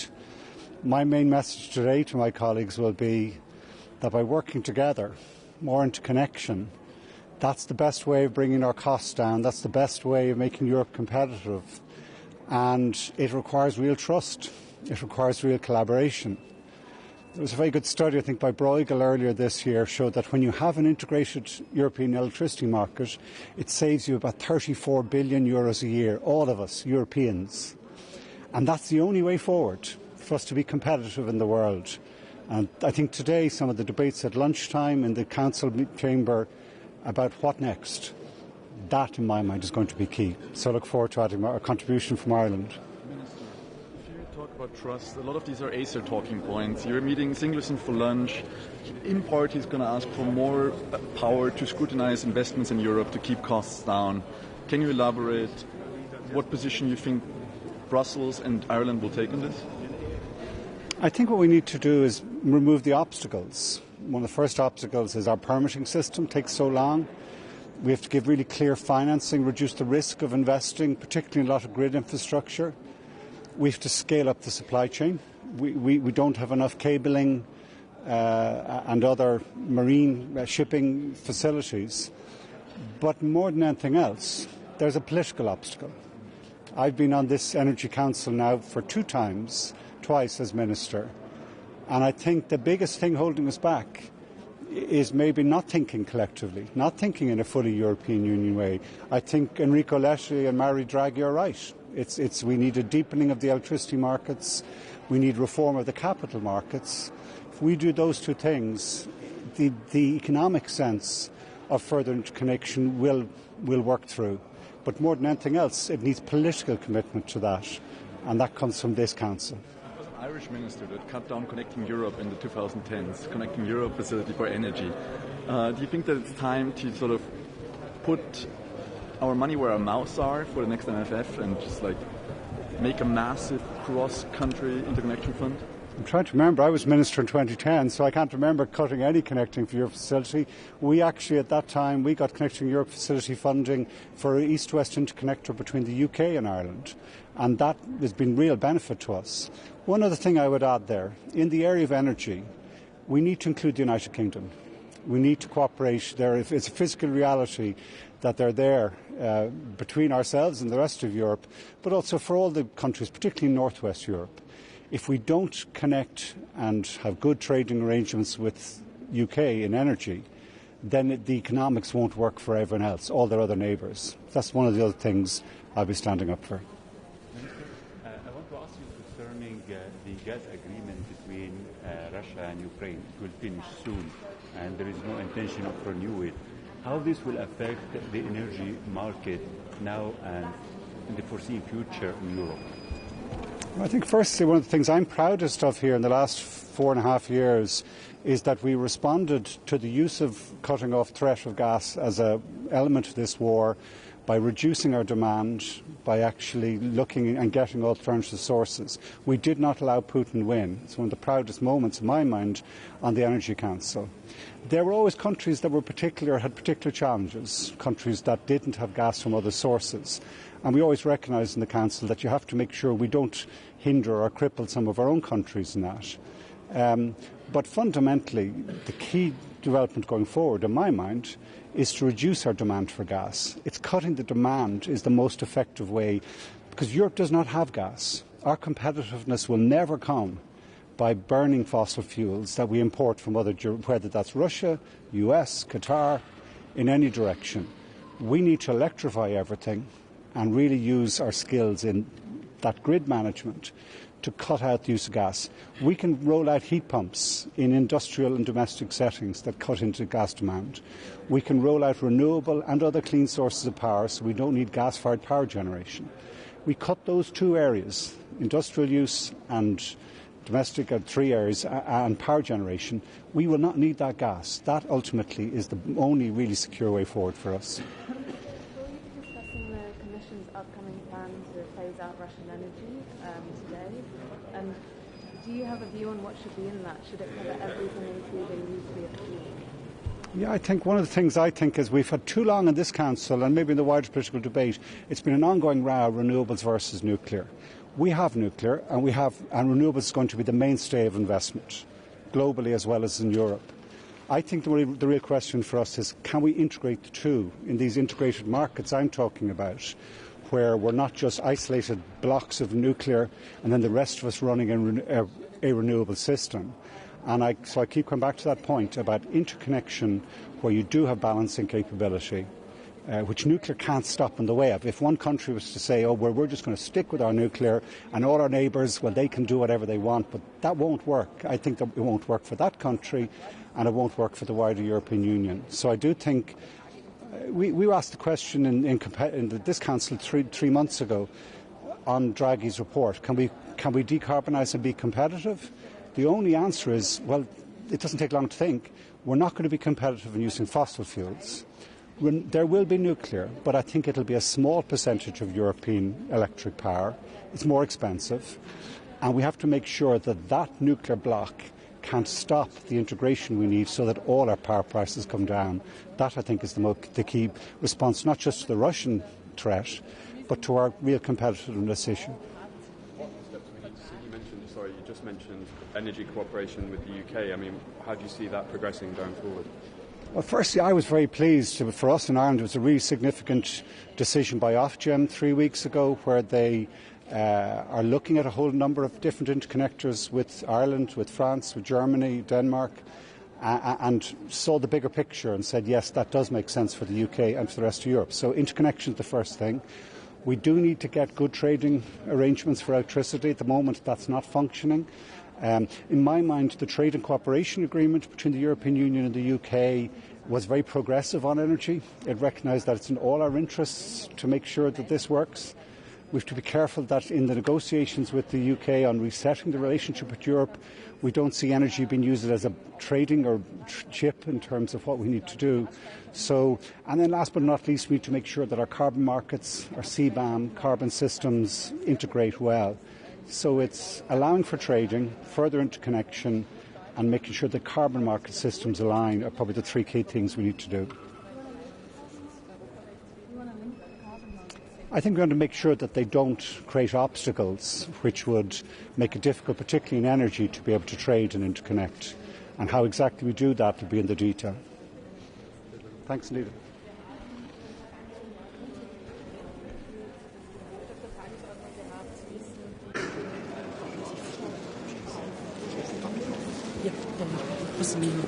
Merci. Bonjour, je suis ministre de l'énergie, je viens pour le Conseil de l'énergie et je pense qu'il est très important qu'on voit que la Commission fasse une de ses priorités, la compétitivité et l'énergie au niveau européen. On voit que les défis sont majeurs pour nos industries, pour notre économie, pour nos citoyens ici en Europe. C'est pour ça qu'il est important justement d'aborder ces sujets et la Commission en a fait une priorité. Hier soir, au niveau Penta, on a abordé une déclaration justement concernant les prix de l'énergie et la compétitivité de nos entreprises qui est un pas très important pour développer ces questions. On voit que nos entreprises ont bien surmonté la crise de 2022. Cependant, on est toujours en concurrence avec nos entreprises sur des marchés qui ne sont pas uniquement en Europe mais qui sont aux États-Unis, qui sont en Asie. C'est pour ça justement qu'il est important d'en faire une priorité.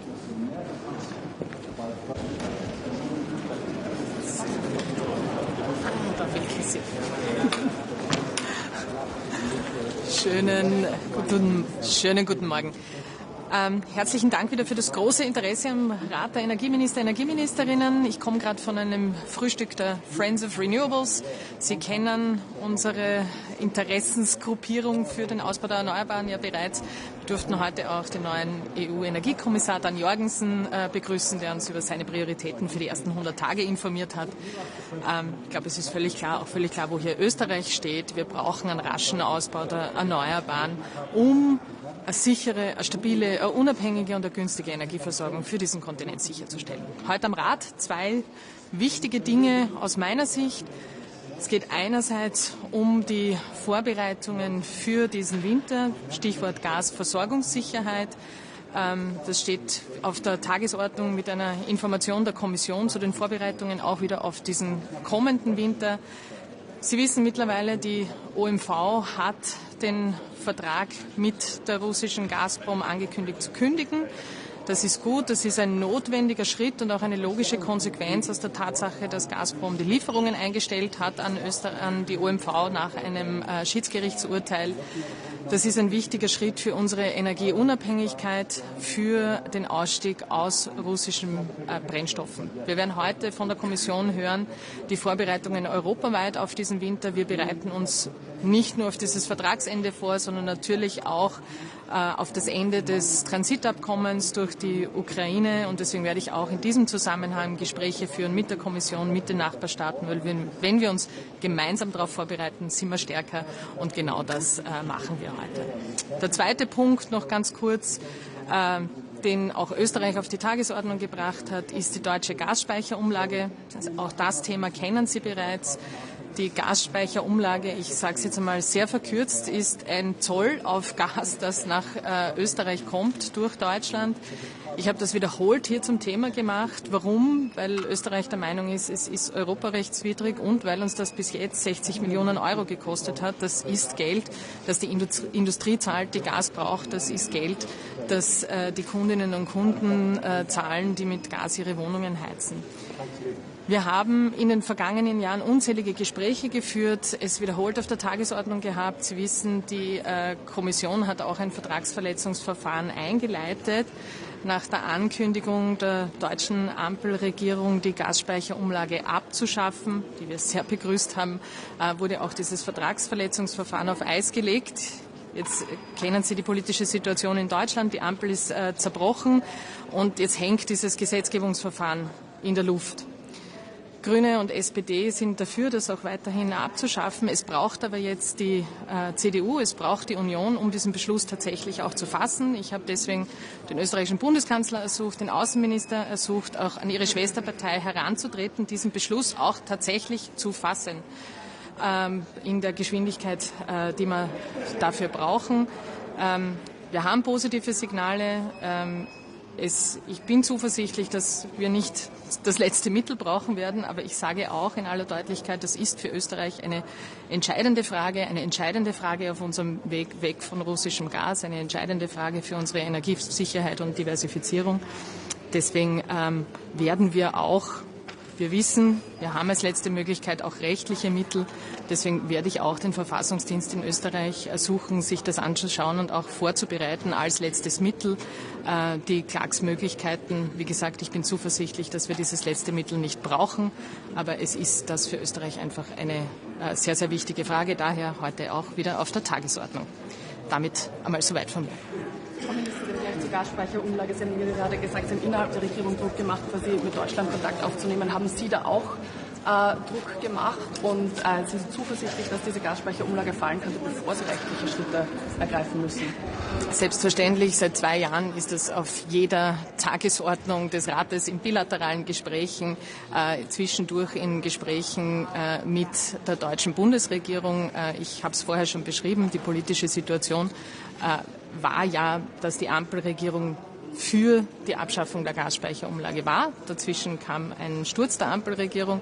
Insofern kann ich jetzt sagen, SPD und Grüne stehen dazu, wollen das auch in den Bundesrat einbringen. Es braucht die Union.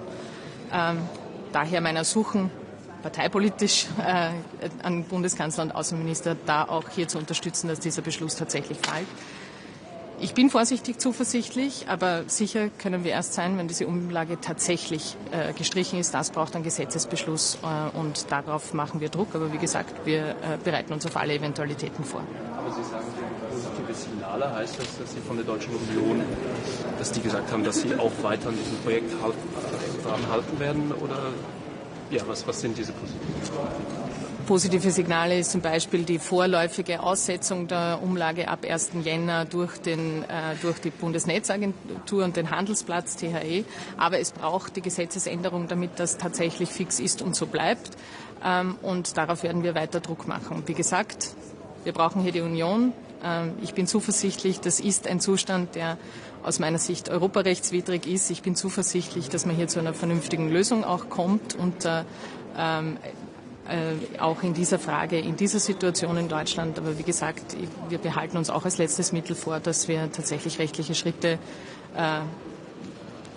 angehen und einsetzen, weil es für Österreich so eine wichtige Frage ist. Das werden wir jetzt mal vorbereiten.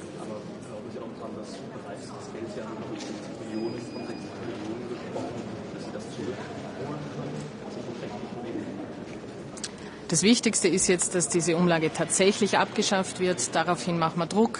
Diesen Beschluss braucht es im Deutschen Bundestag und den braucht es schnell. Wie gesagt, da geht es um viel. Wir stehen vor einer Situation, dass wir ab 1. Jänner kein Transitabkommen mehr durch die Ukraine haben. Wir haben gerade die Kündigung des Vertrags mit Russland. Das sind alles gute und wichtige Schritte. Und genau dort wollen wir hin, aber die Alternativen, nämlich die Gasflüsse durch Deutschland künstlich zu verteuern mit einer mit einer Gasspeicherumlage, das erschwert unsere Diversifizierung. Das ist für Österreich ein Klotz am Bein und extrem teuer und europarechtswidrig. Also lauter gute Gründe, warum diese Umlage fallen muss. On Syria, the Kurdish, they are living there, the minority in Syria. Are you concerned about the future of Syria? About the future of Syria? Obviously, the situation in Syria at the moment, and you will understand, I'm not speaking here as a foreign affairs minister, but as an energy minister, but the situation in Syria is concerning for all of us, and concerning in a sense that we'll have a change that actually sees a change to the better in terms of minority rights protected, in terms of participation, in terms of good governance and many other factors. But this is not the main topic of today's agenda. Ja. Eine Frage. Die allermeisten Expertinnen und Experten sind dafür, den Klimabonus abzuschaffen oder anzupassen, weil er wesentlich mehr kostet, als durch den CO2-Preis eingenommen werden. Wären Sie angesichts des Budgetlochs dafür? Also was ich schon sehr bezeichnend finde, wenn man die Diskussionen in Österreich zu den Regierungsverhandlungen derzeit sieht, und das hat Werner Kogler des Öfteren gesagt, das werden Sie auch von mir hören, sinnvoll sparen, ja gut, Budget zusammenhalten, ja gut, aber planlos beim Klimaschutz kürzen, offensichtlich keine gute Idee. Und es ist schon bezeichnend, dass die ersten Vorschläge, wenn es darum geht, Budget zu konsolidieren, beim Klimaschutz ansetzen. Ich habe in den letzten Jahren oft gesagt, ohne Grüne kein Klimaschutz. Das, was momentan aus den Verhandlungen dringt, zeigt offensichtlich, dass der Klimaschutz nicht die notwendige Priorität hat in diesen Gesprächen. Wir werden hier sehr wachsam sein und kritisch-konstruktive Oppositionsarbeit machen, weil die Klimakrise die größte Herausforderung unserer Zeit ist und das braucht politische Antworten, nicht nur von der jetzigen Regierung, sondern von jeder zukünftigen Regierung. Der Klimabonus ist ein Modell der Rückverteilung der CO2-Bepreisung, um das uns tatsächlich viele in Europa beneiden. Deutschland hat ja mit der Idee des Klimagelds eine ähnliche Idee gehabt, allerdings nie umgesetzt bis dato.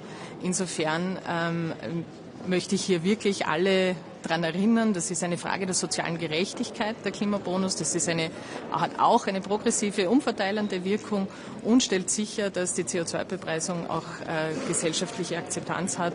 Insofern sinnvoll sparen, ja, planlos kürzen beim Klimaschutz ist keine gute Idee. Herzlichen Dank.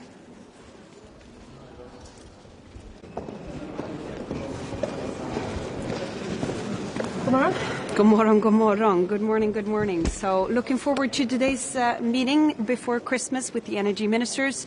Just came out of a meeting with the new commissioner, Don Jurgensen, that attended the Nuclear Alliance meeting, had a good, productive discussion together with him on technical neutrality. So look forward to today's discussion on the future of the energy policy for Europe. Last week in Sweden and in a few other countries, we had soaring electricity prices. And the reason for this is very simple. We have an extremely weather-dependent energy system now. The last 11 years in Sweden, we have pushed in 13,000 megawatts of new installed production capacity, but it has almost exclusively been wind power. It has made prices and the production or the delivery and possible consumption very volatile. And we now see the Swedish market being affected by this, but also highly being affected by the weather-dependent power production in Germany as well. That has been a huge discussion also in Sweden last week. So this is the reason why we today will be lifting once again the need for security of supply to flatten out and level out the volatility of and fluctuations in prices that we have seen in many European countries, and Sweden specifically last week. And this is one of the issues that I will be raising today, together with the issue on congestion revenue. During the energy crisis and the peak of the energy crisis, we had the opportunity to use some of that congestion revenue to support our households. In Sweden, it is the households, it is the consumers that pay a high price that ends up in congestion revenue, and we would like the opportunity to decide for ourselves how that congestion revenue and the excess congestion revenue should be able to be used, and we would like to have the opportunity not only in emergencies to also support our households with that congestion revenue. Maybe a few questions in Swedish first. Yeah. Ja, vad kommer du säga till din tyska kollega? Du skyller ju lite grann på Tyskland här för de höga svenska elpriserna. Ja, och det är ju för att de likt Sverige har ett väldigt väderberoende elsystem. Men jämfört med Sverige så fortsätter ju Tyskland nu i högt tempo in i den här återvändsgränden. Man behöver ha baskraft. Man kan inte bara ha väderberoende kraftproduktion. Och annars så lämnar man ju den notan till alla andra grannländer. Det är ju Sverige som då bidrar med fossilfri el och baskraft till Tyskland. Men Tyskland kan inte leverera något av det tillbaka. Så vad kommer du att säga till din tyska kollega? Nej, de har ju noterat den svenska kritiken. Jag hade kontakt med min norska kollega igår också, som har liknande kritik mot Danmark och mot Tyskland. Och vi kommer att vara solklara med att Tyskland måste ta ett eget ansvar för baskraft. Och då kan de inte koppla på mer gas och kol primärt och göra sig mer beroende av fossila kraftslag. Utan de behöver också öppna upp för annan baskraft som är fossilfri. Men finns det något instrument du kan ta till utan att vädja till dem? Nej, men det som blir en viktig diskussion idag med energiministrarna och den nya energikommissionären Dan Jörgensen, det är ju behovet av teknikneutralitet framöver i EU. Sluta hålla på och låsa in specifika siffror för olika kraftslag. Antingen så är fossilfritt överordnade eller så är förnybart och vindkraft överordnade. Och EU har inte råd i den här tuffa konkurrensen från USA och Kina att hålla på med den här typen av sifferexercerande. Fossilfritt måste vara det överordnade målet, och det blir ett viktigt budskap idag. Den tyska regeringen svarade ju på detta i slutet på förra veckan och sa att det här är inte alls Tysklands fel. Är inte snarare problemet att det är liksom kapacitetsbrist med överföring inom Sverige? Det är ju ett stort problem, men Sverige har ju ett problem med för lite baskraft, för lite effekt. Vi har ju den värsta effektbrist i hela Europa. Men skillnaden mellan Sverige och Tyskland, det är att vi låtsas inte om som att det här problemet inte finns. Vi är medvetna om problemet och vi gör nu någonting åt det. Medan Tyskland fortsätter att addera det som är EUs problem. Att man blir mer beroende av fossila kraftslag, vilket Tyskland nu blir, mer beroende av gas när man har stängt kärnkraften, ber om undantag från kommissionen att bli än mer beroende av gas. Det är ju ett enormt hyckleri, särskilt givet klimatkris och Rysslands fullskaliga invasionskrig på Ukraina. Och därtill så gör man sig mer beroende av vädret. Och det är bara så, när det inte blåser, då funkar inte systemet. Det låter som att du fortfarande är vansinnig på Tyskland. Ja, det stämmer. Och det är jag därför att man inte har den här viljan då. Så rådsmöte efter rådsmöte så har ju Tyskland blockerat ut möjligheten att finansiera bygget av ny fossilfri baskraft i EU. Det är en sak att tyskarna inte själva vill ha kärnkraft. Men det är en annan sak att hindra andra länder att kunna ta del av medel som är teknikneutrala och som bidrar till fossilfrihet, samtidigt som man själva går åt andra hållet, bidrar med ökad prisvolatilitet, sämre security of supply, leveranssäkerhet och därtill då att man blir mer beroende av fossilfri kraft. Det är ett hyckleri. Räknar du med stöd från kommissionen när det gäller elområden och få Tyskland att dela in sig i elområden? Jag har svårt att se att kommissionen i det här läget kommer att lägga sig i. Men det är ju så att det är på grund av EU, på grund av kommissionen som vi också delvis har gjort den här prisindelningen, några länder. Och det är klart att de har noterat att vi skulle vilja se att Tyskland införde ett prisområde i norra Tyskland. Det skulle dämpa påverkan på tyska höga elpriser på Sverige radikalt. Och det är ju också så att vi håller ju på Hansa Power Bridge, en extra kabel som skulle kunna hjälpa Tyskland i tuffa tider på grund av att man inte har ordning på sitt system. Och är det så att Tyskland skulle öppna för att införa ett prisområde i norra Tyskland, ja då är det ju möjligt för oss att sätta oss ner och diskutera Hansa Power Bridge igen. Norge vurderer nå å koble seg mer av det nordiske elmarkedet, altså kutte kabler til Danmark, stor diskusjon. Vurderer Sverige å gå sammen med Norge for å skape mer indre nordisk marked? Jag hade kontakt med min norska kollega Terje Asland igår, och Norge och Sverige är ju de två områdena som har varit integrerade längst tid i hela världen faktiskt, våra elsystem. Men det är ju ett sånt enormt underbetyg för hela EUs energimarknad att ett land som Norge, som är öppet mot omvärlden, nu har den här diskussionen om att eventuellt koppla loss sig från delar utav Europas övriga energimarknad. Men jag förstår det. Jag förstår att den här diskussionen pågår, och jag kommer göra allt jag kan idag för att sända signalen att det här är på allvar. Fler länder kommer att gå Norges samma väg som Norge, tror jag, om vi inte får ordning på behovet av baskraft. Hva vil du si hvis Norge kutter disse kablene? Hva vil du si da? Det ville være en fullstendig katastrofe, og det kommer til å påvirke både Sverige, Danmark, Norge, Polen. Det kommer til å ha ripple effects over hele systemet i Europa. Men dessverre er det sånn at Norge og Sverige er fullt integrert når det kommer til elsystemet i dag. Og det betyr at hvis Sverige blir påvirket av Danmark, hvis Sverige blir påvirket av Tyskland, da kommer også fortsatt Norge å bli påvirket av Sverige. Så jeg ser gjerne en ny svensk-norsk union når det kommer til energispørsmål i Europa, og at vi setter push, for vi er to länder som tar klimaspørsmålet på alvor, som har høyt stille klimamål, men også setter og vet å vurdere og sette pris på konkurransekraft. Og da har vi en mulighet å være et godt eksempel, et godt forbild, og sette press på øvrige Europa. What kind of reassurance, concrete things, say the new commissioners this morning when it comes to nuclear, during your nuclear alliance meeting, a concrete announcement or reassurance? Well, first of all, we had the opportunity to give a warm welcome to the new Commissioner Don Jørgensen, and he also underlined his commission letter from Ursula von der Leyen, emphasizing the need for technical neutrality, and this is what we also really emphasized within the nuclear alliance this morning, and also question whether you should have a very detailed target for 2040 when it comes to renewables.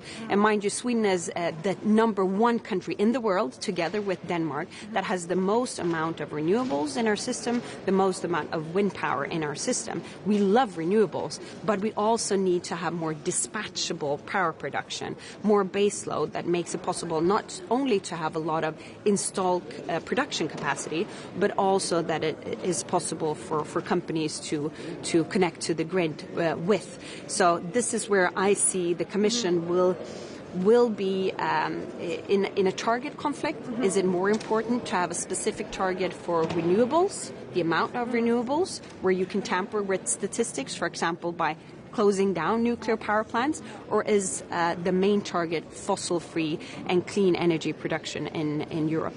And he seemed open to this idea of a broader target. Well, of course, he's not gonna stop underlining the need for more renewables in the system. But the message was very clear. The Commission will have to choose in the years to come. Is it more important with a specific renewables target, so other countries can go the same way as Germany does now, adding more renewables to the system?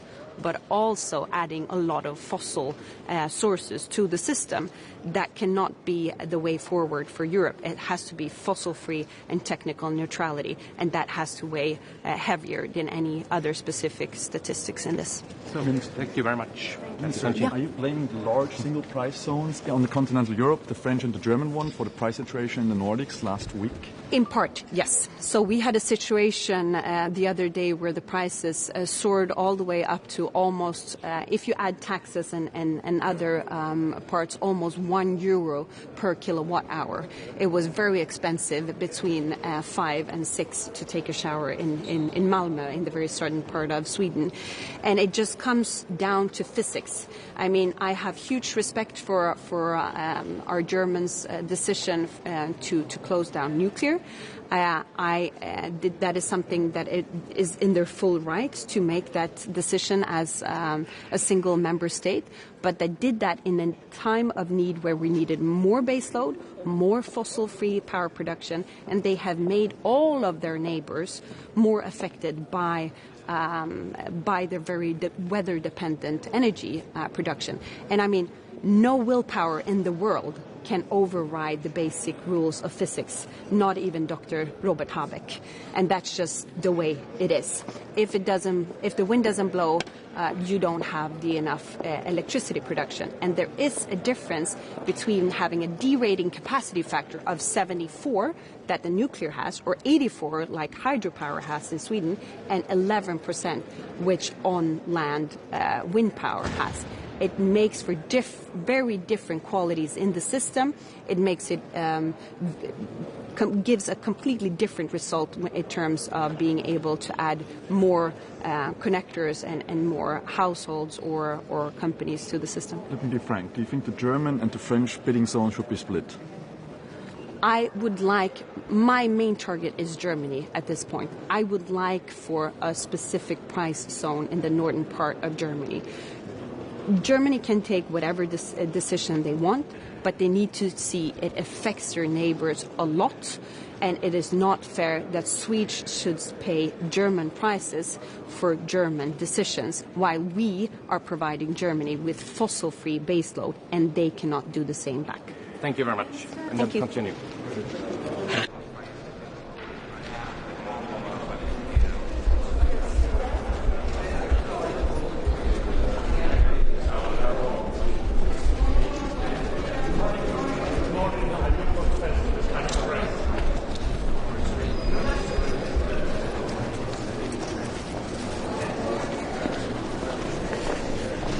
Buenos días. Este va a ser el primer Consejo de Asuntos Exteriores de Kaja Kallas, así que la quiero, antes que nada, y lo haré en sala también, desearle la mejor de las suertes, porque será la suerte de todos los Estados miembros de la Unión Europea, y trasladarla que España colaborará lealmente con ella. He tenido ocasión ya de hacerlo, se trasladó a Madrid y mantuvimos una larga reunión de trabajo donde analizamos los principales dosieres internacionales, y de nuevo en Berlín la semana pasada, junto con el G5 Plus, tuve ocasión también de intercambiar sobre Rusia, sobre Siria, la relación con la nueva administración norteamericana. En cualquier caso, España, como siempre, será un país europeísta que sumará su voz a que la voz de Europa tenga fuerza en el mundo. Hoy vamos a tratar los asuntos más importantes: Siria, la guerra de agresión rusa-Ucrania, Georgia. En relación a Siria, les anuncio que esta misma semana nuestra intención es que regrese el encargado de negocios de España a Damasco, que en estos momentos, por motivos de seguridad, se encontraba en Beirut después de haber desplazado un convoy de españoles que habían salido de Siria, y que además vamos a nombrar un enviado especial que va a reforzar nuestra embajada en Damasco. La idea es que España se sume también a los países europeos que están teniendo contactos con las nuevas autoridades. Esos nuevos contactos son, evidentemente, y así solicitaré que la Unión Europea los mantenga también, contactos que tiene que quedar claro que son contactos muy preliminares. Y ante todo son contactos para trasladar unas líneas rojas claras. La necesidad de que el futuro de Siria sea un futuro pacífico, y que lo que es hoy en día un movimiento militar tiene que evolucionar hacia un movimiento político, que tiene que ser absoluta y necesariamente inclusivo, con un respeto escrupuloso de las minorías étnicas y religiosas, que también vamos a ayudar y colaborar a que Siria mantenga y garantice su integridad territorial y que no haya ni zonas del país en manos de distintos grupos armados, y que hay que entre todos evitar que Siria, ha sido demasiado parte de la historia de Siria en los últimos años, tenga injerencias externas y sobre todo injerencias militares externas que no hacen más que añadir inestabilidad e inseguridad a Siria.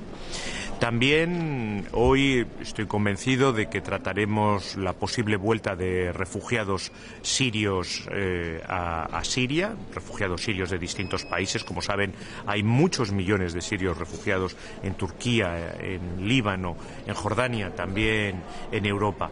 España no ha suspendido las solicitudes de asilo por parte de ciudadanos sirios.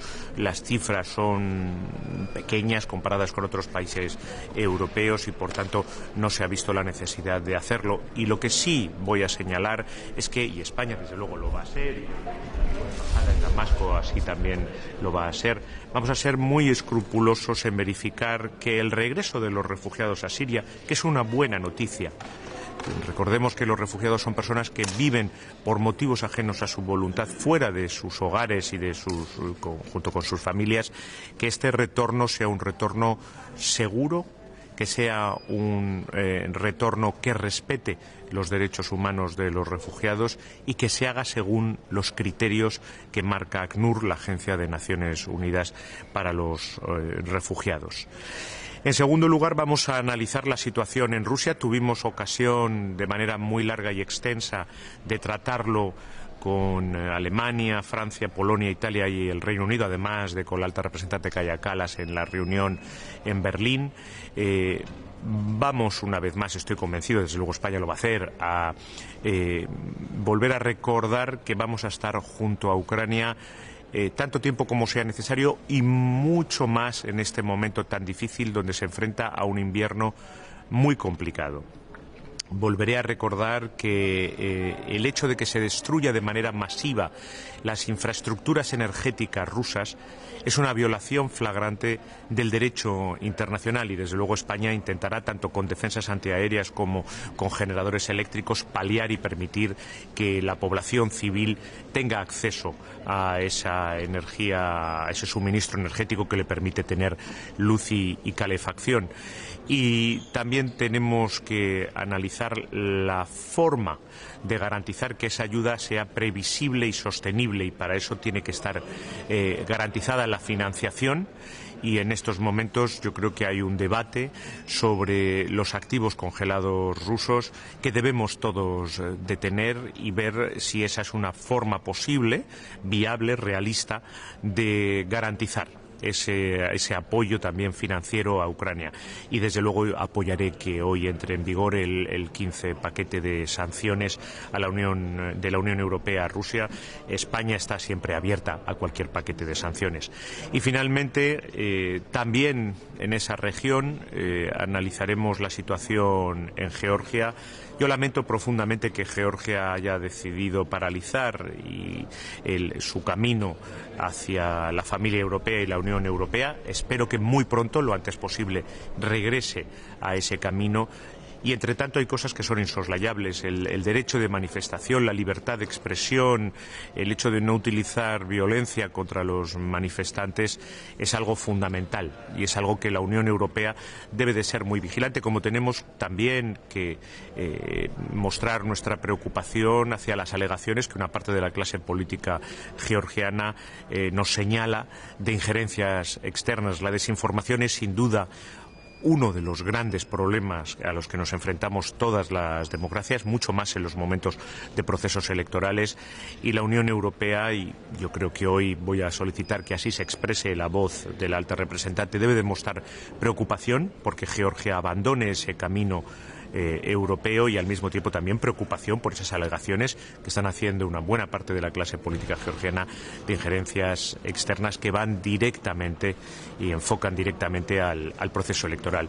Y por último, aprovecharé también este Consejo de Asuntos Exteriores para hablar con mi colega polaco sobre la carta que le remití la semana pasada para que en esta presidencia polaca, igual que con las presidencias anteriores desde la presidencia española, se trate el asunto del catalán y las lenguas oficiales, su oficialidad en el Consejo de la Unión Europea. La semana pasada le dirigí una carta adjuntándole el memorándum, que es ya un memorándum que presentó España sobre en qué condiciones y cómo se realizaría esa oficialidad y que es ya un documento del Consejo, yo creo conocido por todos ustedes, y hoy lo que tendré ocasión es de volver a trasladarle esa solicitud de España, así como explicarle más en detalle el contenido del memorando y el hecho de que son muchos millones de ciudadanos españoles los que utilizan las lenguas cooficiales, que las lenguas cooficiales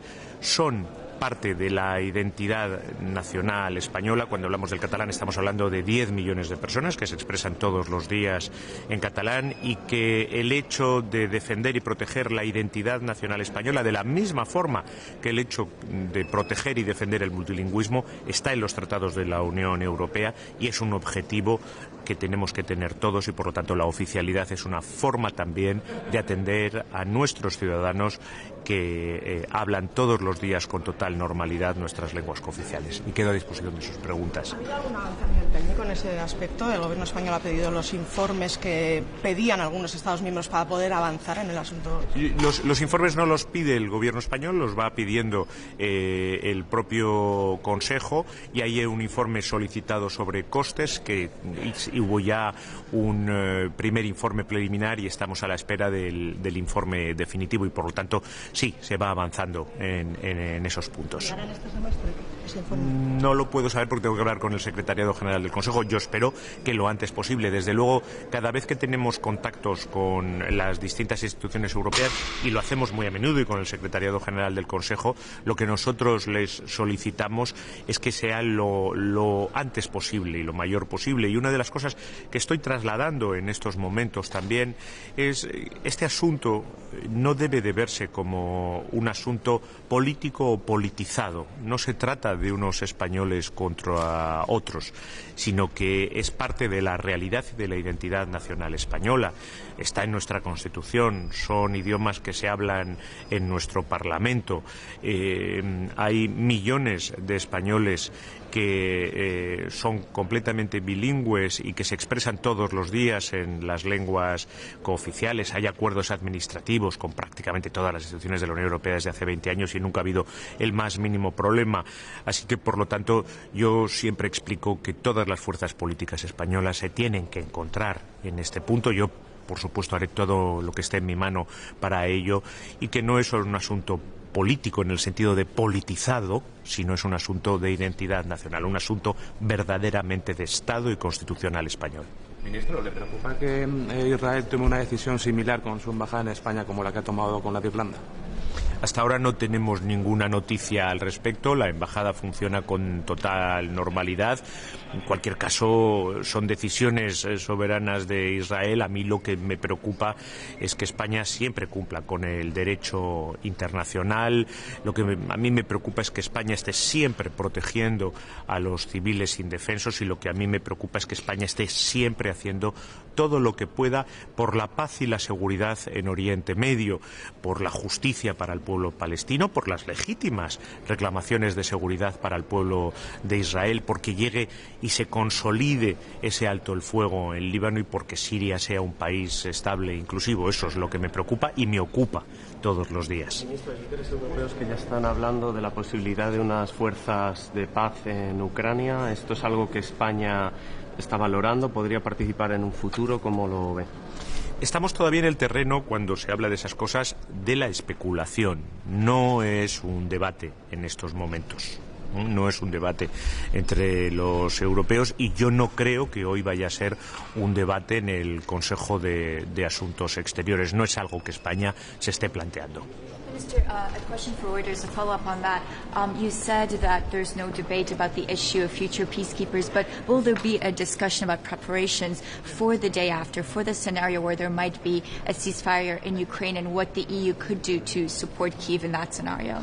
Certainly. The debate on the day after, we have it almost every time we talk about this. We had it in Berlin last week, the G5+. We will have it today. We always support the peace plans of President Zelensky. For me, the only problem about the peace and the day after is that I see that Russia has no will to do anything or to talk about peace or the day after. Every time I listen to the Russians, they only talk about war. We will never abandon the war. We will win this war. And the only one that talks about the future is President Zelensky. And on the day after, I've done it already several times, but I will make it clear also today in the Council. Nothing about Ukraine without Ukraine, and nothing about the security of Europe without the European Union. We've been together on this with Ukraine, and we will continue as long as it takes. And therefore, the day after, and one day I'm sure there will be a peaceful future for Ukraine, the first voice that must be heard, and the one leading, is the voice of the Ukrainian government, that is a democratically elected government, but also the voice of the European Union, that is doing as much as we can, and today will be the 15th package of sanctions. Minister, let me ask you about another day after. We are in the day after the fall of Assad regime. You said before that it's too early now to talk about the return of refugees. But some of you... Okay, so what's your stance on this? Do you think that you have to prepare for this, or to wait until the conditions are set? I think it's a good thing that the refugees go back to Syria. First, because a refugee is someone that against his will had to leave their houses, their families, their homeland. And it's fair to them, and it's good to them that they go back. Secondly, because there is a tremendous pressure in countries like Turkey or Lebanon or Jordan, and that will help also the stability. But we have to do it making sure that the conditions of safety, the respect of human rights of those people, that the humane and their dignity is respected, and therefore they must return, but under the conditions that ACNUR, the Refugee Agency of United Nations, stated. So I'm not opposed to that. On the contrary, it's good for them that they go back with their families and in their country. Certainly it's also good for the countries that are under pressure, but we cannot do it no matter how. Their dignity and their human rights must be respected. And lifting the sanctions, lifting the European sanctions, it's one of the main important conditions to improve the economy of the country and set the conditions for refugees to be in acceptable situations. Do you think it's the time for Europe to really think about lifting these sanctions and don't leave some space for other powers to play this role? We can have the debate about lifting sanctions. For that, today is too early, but we must start having that debate, and we must make things by order. First, we must have a conversation with the new authorities to make sure that we state that there are red lines about the future of Syria. The future of Syria must be peaceful, must be inclusive, respecting the rights of the minorities. We must guarantee the territorial integrity of Syria, and we must make sure that there are no foreign interference in the future of Syria. If those questions are correctly addressed by the new authorities, then we can have a second conversation about sanctions, but not the other way around. Thank you. About Georgia, very quick question. About Georgia, so what will be position of your country? What's on table, and can we expect some decisions today? And what's your impression and estimation situation about Georgia people?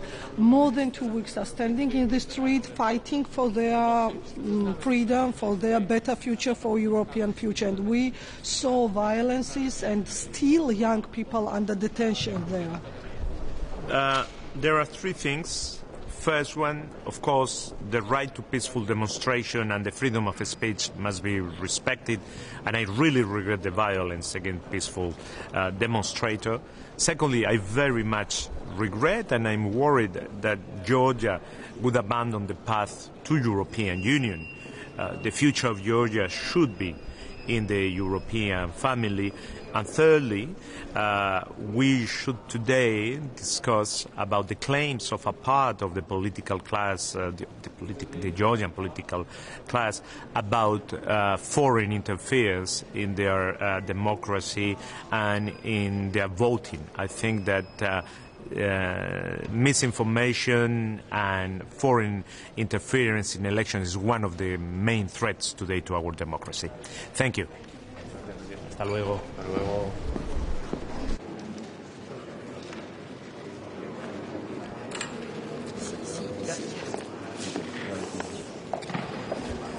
Il y en a une qui n'est pas montée, ok. C'est juste qu'elle ne monte pas. Bonjour à toutes et à tous. J'assisterai donc aujourd'hui au Conseil des ministres européens de l'énergie. Ce Conseil abordera une question importante qui est celle des grandes lignes stratégiques de notre politique énergétique au niveau européen. Je porterai une approche qui visera à faire en sorte que pour atteindre nos objectifs climatiques qui sont très ambitieux, nous ayons une politique énergétique qui vise à déployer l'énergie bas carbone pilotable la plus compétitive possible, compétitive pour nos industries, compétitives pour le pouvoir d'achat de nos ménages. C'est absolument essentiel et cela suppose d'avoir une approche de neutralité technologique et de bien prendre en compte la capacité à piloter l'énergie, ce qui peut être un problème que l'on commence à voir sur nos réseaux puisque cette année en France, nous avons eu des situations de trop plein de production énergétique mettant mettant en fragilité notre réseau physique énergétique et nous avons eu des situations de très grande volatilité des prix qui nuisent à la compétitivité de notre énergie. Donc ces points doivent être bien pris en compte. Deuxième élément, nous aborderons le sujet de la géothermie. C'est une énergie que nous soutenons très fortement en France et qui précisément est une énergie bas carbone, pilotable et dont le prix est compétitif à condition de faire les investissements conséquents au démarrage, mais ce sont des investissements qui durent. Troisième élément, je viens de réunir l'Alliance du nucléaire. Nous avons évidemment parlé de ces grandes lignes directives de la politique énergétique et notamment de l'objectif de renouvelable pour 2040 qui a été rajouté dans la lettre de mission de Dan Jorgensen. Nous avons dit au commissaire qui était avec nous notre interrogation sur cet objectif, alors que l'objectif commun doit vraiment d'être omnubilé par le développement d'une énergie bas carbone, pilotable et compétitive en prix et qui sécurise notre approvisionnement à tout moment de l'année.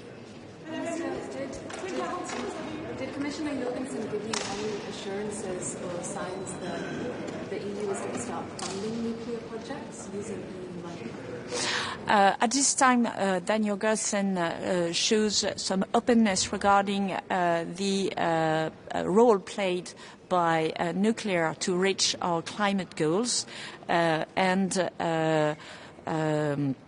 was open to discuss how we could convert that into the legislation.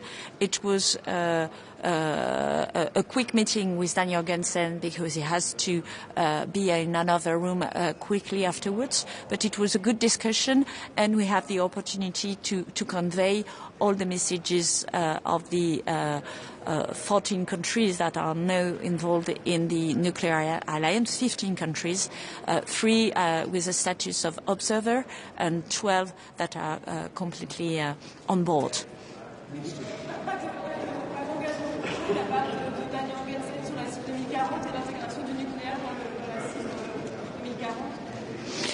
Ce que nous avons dit et répété, c'est que la cible 2040 devait bien prendre en compte l'ensemble des énergies décarbonées et que l'enjeu de la pilotabilité devient aujourd'hui crucial et que pour apprécier la compétitivité de chaque énergie, il fallait apprécier les coûts complets de pilotabilité de chaque énergie. Peu importe la technologie qui est derrière, ça peut être du stockage, ça peut être de l'effacement.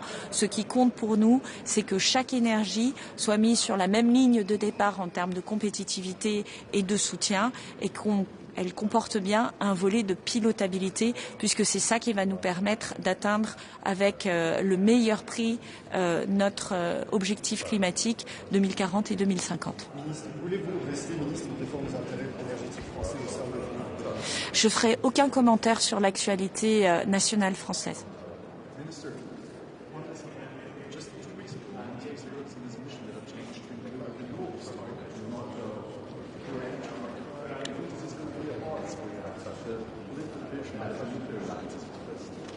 We express our concerns regarding this change in the mission letter of Dan Jorgensen, and we convey the message to the Commissioner.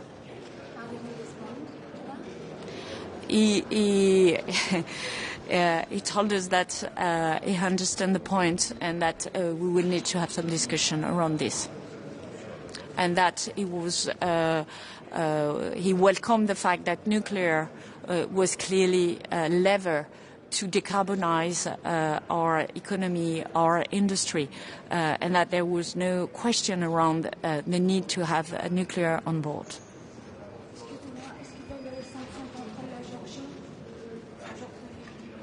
Je crois que ce n'est pas le propos du Conseil des ministres de l'énergie, mais peut-être pourrez-vous poser la question aux ministres des Affaires étrangères qui se réunissent également. Merci.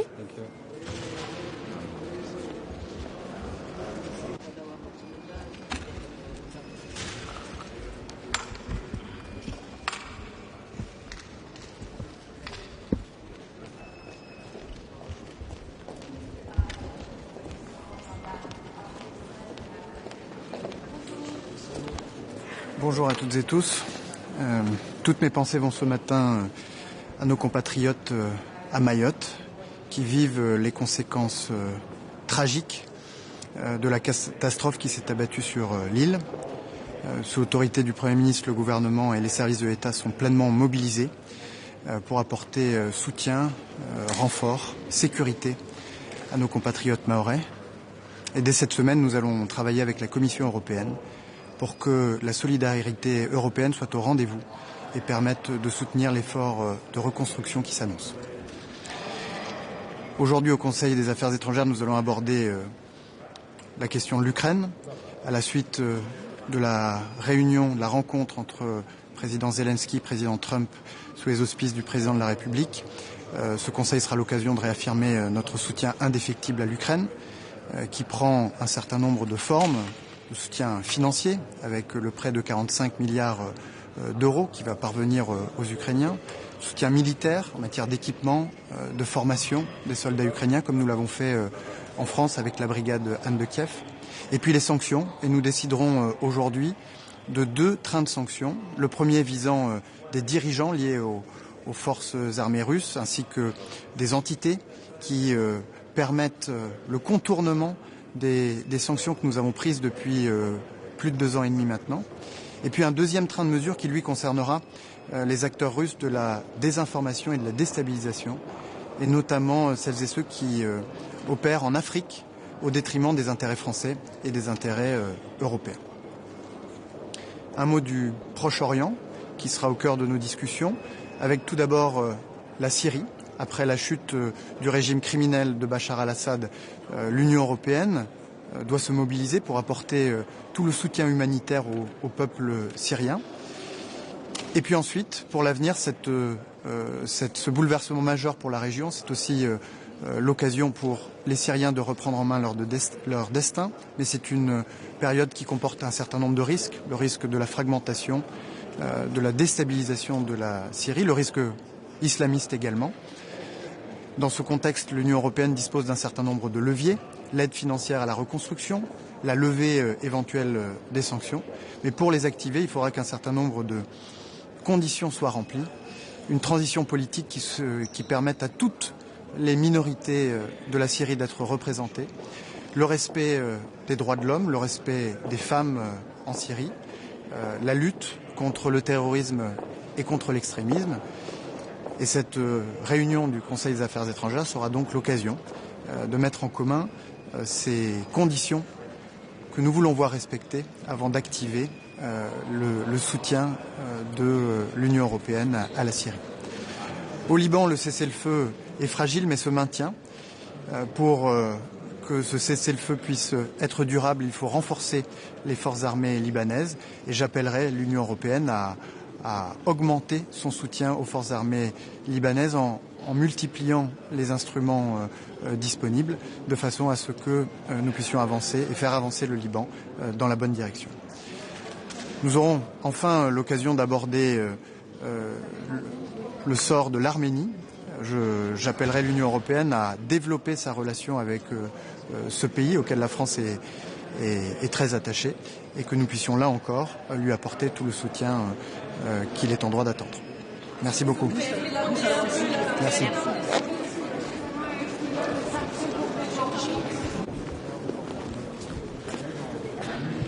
Good morning. Today we'll be focusing on the situation, the developing situation and the highly volatile situation in Syria. This is an extremely dangerous development that we are witnessing, and there is also a window of opportunity there as well. Syria has been suffering for a very long time, and the people of Syria deserve much more. We urge the European Union to be more actively engaged, and we believe that there is a very important role for the European Union to play. Cyprus has submitted a concept paper with specific and concrete proposals as to the way ahead. There should be a very clear track towards an open, transparent, autonomous and inclusive transition of power with full protection of the rights of minorities and full respect to the rich diversity of Syria. There is no room for replacing the despotic regime with a new one, with just new internal and external protagonists. The European Union should be a force of contribution. The European Union should be a leader in terms of development, reconstruction and humanitarian aid, subject to the established conditionalities. And it should be a very vocal facilitator in terms of the transition process in line with UN Security Council Resolution 2254. We are at a critical juncture, and there is, as I said, opportunity but also danger. The European Union has an interest and a responsibility as to the outcome. This is not the time to be silent. This is not the time to be an observer. This is a table from which the European Union cannot be absent. Thank you.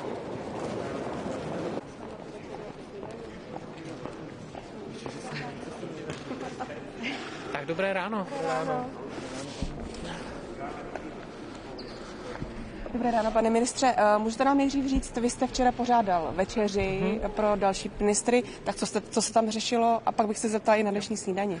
Já jsem včera pořádal neformální večeři příležitosti toho, že se scházíme zde v Bruselu pro další ministry Evropské unie, se kterými sdílíme, řekněme, stejný náhled na to, jak urgentně a aktivně musíme postupovat proti Rusku, jak se bavit o evropské bezpečnosti. Takže se zúčastnil například polský ministr zahraničních věcí Radek Sikorský, byl tam nový ministr z Litvy, pro kterého to byla příležitost se seznámit s ostatními ministry. Byla tam rumunská ministryně zahraničních věcí, která velmi detailně informovala o tom, jak proběhla ta dezinformační kampaň na TikToku v Rumunsku. Vlastně jsme svědky toho, že se bude opakovat první kolo prezidentských voleb. Nizozemský ministr tam s námi seděl, estonský ministr, takže to bylo velmi, velmi příjemné. A výstup té večeře nejsou nějaké konkrétní závěry, spíše jsme si měli možnost v klidu o těch věcech popovídat a třeba se v některých věcech potom dál posuneme. Takže jsem velice rád, že to proběhlo a dneska ráno proběhla již neformální taková pracovní snídaně pod vedením Kaji Kallas, takže to je ta novinka, máme novou vysokou zmocněnkyni pro zahraniční politiku a debatovali jsme spíš o tom, jak mají probíhat ty ministerské rady, takže každý ministr vyjádřil nějakou svou představu a za chvilku začíná ta samotná práce. Budeme se bavit opět o Rusku, o Ukrajině, o Sýrii, o Gruzii. Když už zmiňujete Kaju Kallasovou, že to tady dnes je první zasedání pod jejím vedením, tak jaká od ní máte očekávání? Jak velká to změna bude oproti Josepu Borrelovi? Já myslím, že ta změna je výrazná. Je tam spousta jiných atributů. Je to seveřanka, je to žena, je to určitě i nová generace politická. To, co si ale ve skutečnosti myslím, že je ta zásadní změna, že přichází z pozice premiéra. Ona má určitě velkou míru autority i tímto pádem u ministrů. Zažila to ještě o patro výše než vlastně většina ministrů zahraničních věcí, byť jsou tam i ministři zahraničních věcí, kteří také zažili roli premiéra, například lucemburský ministr zahraničních věcí. A já myslím, že teďka je potřeba jí nechat jednu nebo dvě ty rady odpředsedat, abych mohl jakkoliv hodnotit její práci. Nicméně jenom to, že projevila zájem, že jsme si mohli na hodinku sednout a vlastně popovídat si otevřeně o tom, jak bychom si představovali, aby rada fungovala třeba lépe nebo jinak, tak určitě vítám. Ty myšlenky, které tam zaznívaly, nejsou nějak úplně radikální nebo nečekané a věřím, že se z toho něco podaří zrealizovat. Ještě k Ukrajině s dovolením, pane ministře, ve středu se tady v Bruselu má odehrát schůzka na vyšší úrovni, na úrovni premiérů, svolali Mark Rutte, budou tam zástupci i prezident Zelenský, ale i zástupci Británie, Polska, Itálie, Francie, Německa. So I think we are speaking more about headlines and speculations than anything which would be in reality as based on facts. On the other side, we have to try everything, but I think the biggest obstacle is Russia feeling that they are winning. Minister, about Georgia. You also will discuss today Georgia. What will be your country's position? Because we see violations, detentions, and people are standing more than 2 weeks to protect their better future, European future. So what's on the table and which kind of sanctions you will support, or can we expect So Czech position is still the same. We have to keep the European perspective for Georgian people open, but it doesn't mean that if the government do not want to cooperate and the government is doing stuff which goes directly against that, we won't react on that. So let's see what will be the specific measures. I can imagine some of them, but they definitely should not hurt the general population in a long time. But can we expect something today? What do you think? What are your predictions? I don't know what I do not predict. I do not speculate. So thank you very much. Thank you very much. No, we have to go. Okay, Sorry. so tak jo, děkuju moc krát.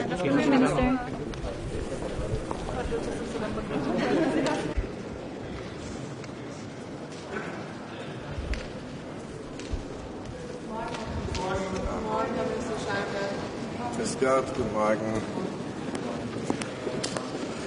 Wir haben heute eine ganze Reihe von wesentlichen Themen, die auf der Tagesordnung stehen. Allen voran natürlich Syrien. Eine Reihe von Non-Papers liegen auch da auf dem Tisch, unter anderem auch von Zypern, Griechenland und uns. Ich glaube, das wesentliche Ziel ist, und das eint uns alle, ist, dass wir die territoriale Integrität Syriens schützen wollen, dass wir natürlich eine Entwicklung hin zu einer inklusiven Regierung, zu einem gewaltfreien Übergang sicherstellen wollen. Aus meiner Warte ist aber wesentlich, dass wir hier nicht mit Vorbedingungen arbeiten, sondern dass wir als allererstes einmal eine Dialogschiene aufbauen müssen. Dass wir nicht naiv reagieren, aber auch nicht selbstgerecht. Das Zweite ist, dass wir mit unseren Partnerstaaten in der Region an einem Strang ziehen.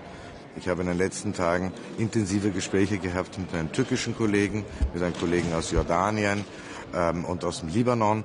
Und ich habe mit Freude gesehen, dass die arabische Kontaktgruppe, an der auch die Vereinigten Staaten und Türkei teilgenommen haben, die das Wochenende eigentlich in eine gleiche Richtung gehen wie wir. Wir müssen ein Libyen 2.0 unbedingt vermeiden in unserer unmittelbaren Nachbarschaft. Und da ist es wichtig, jetzt als allererstes einmal stabile Dialogkanäle aufzubauen, mit unseren klaren Erwartungshaltungen. Aber dass wir schauen, dass dort, wo notwendig, unsere Hebel eingesetzt werden, zum Beispiel im Sinne einer Konditionalität. Wenn es Entwicklungen gibt in die richtige Richtung, können wir uns überlegen und signalisieren, dass wir Sanktionen aufheben und hier Schritte in diese Richtung setzen. Aber ich würde davor warnen, dass wir jetzt schon mit Vorbedingungen oder Benchmarks agieren, die uns selber dann die Hände binden würden. Zweite Thema, das auf der Tagesordnung steht, ist natürlich Georgien, das leider Gottes sich komplett im Rückwärtsgang befindet. Und wo wir, glaube ich, aus unserer Warte schon eine Linie ziehen müssen.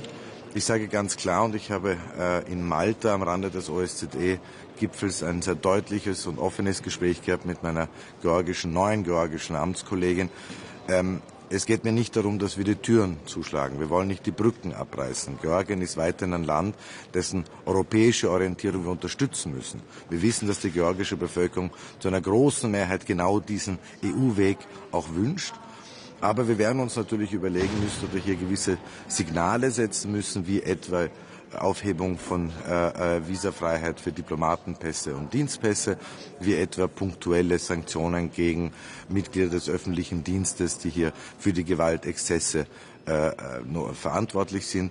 Und eines ist auch ganz klar, diese Gewaltexzesse, die das Ausmaß, das angenommen hat gegenüber friedlichen Demonstranten, ist schlicht und ergreifend unverständlich und inakzeptabel. Und dritter Punkt, wir einigen heute uns auf ein weiteres Sanktionspaket gegenüber Russland.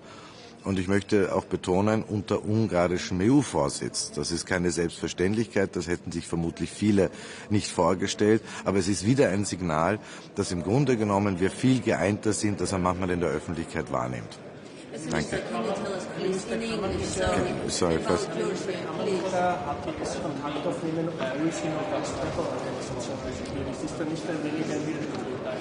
Sie ist als Terrororganisation festgelegt, sowohl von den Vereinten Nationen als auch von der Europäischen Union. Das ist ganz klar. Wir dürfen ja nicht naiv sein. Aber es gibt ja nicht nur die HTS, es ist momentan unglaublich viel im Fluss in Syrien. Wir müssen mal schauen, wie sieht die Situation aus, wenn der Staub sich legt. Aber ich glaube, wesentlich ist, dass wir versuchen, Dialogkanäle aufzubauen. Wenn wir irgendwann draufkommen, die andere Seite hat einfach kein Interesse und geht völlig falschen Weg, dann werden wir natürlich die Konsequenzen ziehen. Aber ich würde jetzt davor warnen, dass wir jetzt schon sagen, wenn nicht A, B, C, D, E erfüllt ist, dann gibt es keinen Dialog. Das wäre, glaube ich, in Syrien, in unserer unmittelbaren Nachbarschaft, der falsche Weg.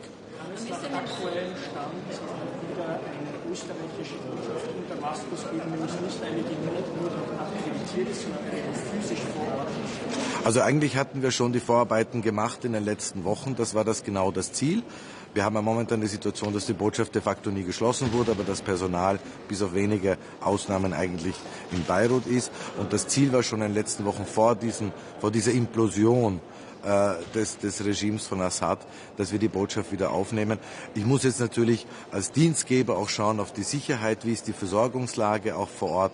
Aber mein Ziel ist, so schnell wie möglich hier operationell den Betrieb in der österreichischen Botschaft in Damaskus wieder aufzunehmen. Sie haben vor nicht allzu langer Zeit eine Initiative geleitet, wo Sie gesagt haben, Assad wird bleiben, man muss sich mit dem abfinden. Bereuen Sie diese Initiative jetzt? Überhaupt nicht. Ich glaube, das, was Sie jetzt sehen, bestärkt uns ja eigentlich, weil die 7 Staaten, die das gemeinsam vorgebracht haben auf unsere Initiative, da ging es nicht, dass wir sagen, Assad muss bleiben oder ein Blankoscheck, sondern wir haben gesagt, wir machen seit 13 Jahren dasselbe in Syrien, ohne dass sich vor Ort was ändert.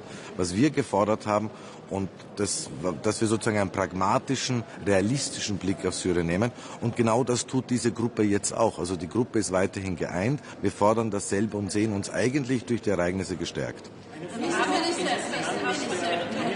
One last for the Austrian broadcasting, please. Eine Frage noch, inwiefern ist der diplomatische Kontakt eine Voraussetzung dafür, dass es Rückführungen nach Syrien geben kann? Es hat ja bei anderen Ländern gezeigt, man braucht Rückführungsabkommen.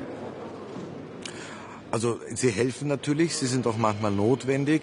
Wichtig ist, dass wir jetzt die Lage beurteilen. Wir sehen ja auch in den syrischen Communities eine große Bereitschaft bei manchen hier freiwillig zurückzukehren. Das muss ja bei allen sozusagen Diskussionen, die wir haben, doch unser aller Ziel sein. Der Flüchtlingsstatus, der Asylstatus ist doch keiner, den man anstreben soll, den man sich wünschen sollte, dass er für immer aufrecht bleibt, sondern in Wirklichkeit muss das Ziel sein, solche Situationen zu schaffen in den Herkunftsländern der Flüchtlinge, dass sie dort wieder zurückkehren können, dass sie dort wieder ein Leben aufbauen können. Das heißt, also momentan gibt es die Möglichkeit noch nicht. Wir arbeiten daran so bald wie möglich. Ich kann noch nicht absehen, wann. Aber dass das Ziel ganz klar ist und wenn 17 Staaten in der Europäischen Union sagen, sie aus logischen Gründen setzen einmal und suspendieren die laufenden Asylverfahren und Familiennachzug, ist das nur logisch, weil man jetzt einmal die Situation vor Ort anschauen muss. Und wir werden hier einfach, glaube ich, sehr pragmatisch Schritt für Schritt vorgehen müssen. Mr. Minister, about Georgia, do you support sanctions, personal sanctions, and also visa restrictions on diplomatic passports? So what do you think about the developments in Georgia? Well, you also met with your Georgian yeah. colleague in Malta. I met with her in Malta. We had a very open discussion, and my line is very clear. I don't want to close the doors. I don't want to burn the bridges with Georgia. Georgia is a country we want to support the European path, and we know that the majority of the Georgian people want this path. So we should be very careful on our side not to go too far and break something that we need to then mend again. So, but yes, at the same time, the violence we have seen in the past weeks against peaceful demonstrations is simply unacceptable, and I believe a signal is necessary. And we will discuss today the lifting of visa liberalization for diplomats and possibly sanctions, targeted sanctions. And I believe this is the way we could pursue. Important for me is unity on behalf of the European Union. And the second is, let's not close the door in a self-righteous manner on Georgia. The people deserve otherwise. And what steps do you consider as burning bridges? I believe, well, sanctions actually means that there's a lack of dialogue. That's always the end of dialogue and diplomacy. And I believe we have to engage, we have to talk, we have to convince, and we could use one or the other leverage. Sanctions is something which is always the end of the diplomatic alphabet, and I would rather have other measures but sanctions for the meantime. Today you will support sanctions or not? Yeah. Today, I mean, as I said, if we talk about lifting the visa liberalization for diplomatic passports and other groups of passports, if we talk about targeted sanctions on a clearly prescribed group of people, then we can go down this way. But I want to see European unity on this question. Wait, then you.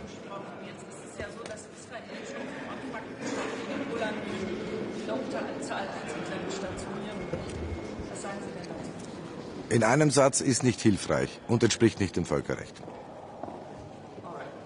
On Syria, the Kurdish, they are living there, they are minority. So almost 7 million Kurdish, they are living there. They may be, it's not clear the future of the Kurdish because they may be Turkey, they will be attacking them also. Are you concerned about? But what we are concerned about, I believe everybody, and if I look at what the statement is of the Arab Contact Group last weekend, together with the United States and Turkey, and I had a lengthy discussion also with my Turkey friend and colleague Hakan Fidan, the foreign minister, is we want to keep the territorial integrity. We want a peaceful turnover of the governmental powers. We want an inclusive government. These aims we share around actually the neighboring countries, partner states in the Arab world and within the European Union. So this is the thing where we have to push. But I believe the important thing is now to establish a line of dialogue, to be able to talk to those who will be the leaders or are already the leaders in Damascus. This is, I believe, the important thing. And I remember in my career have often and again visited Syria, one of the most beautiful countries in the world, and it was heartbreaking to see what happened there over the last 2 decades, you have to say. There's now a window of opportunity, a chance, maybe a slim chance. Let's not be naive. Let's not praise the day before the evening, but let's do everything together to try to foster a greater and better and brighter future for the Syrian people. They deserve it. Thank you very much. Thank you. Yeah?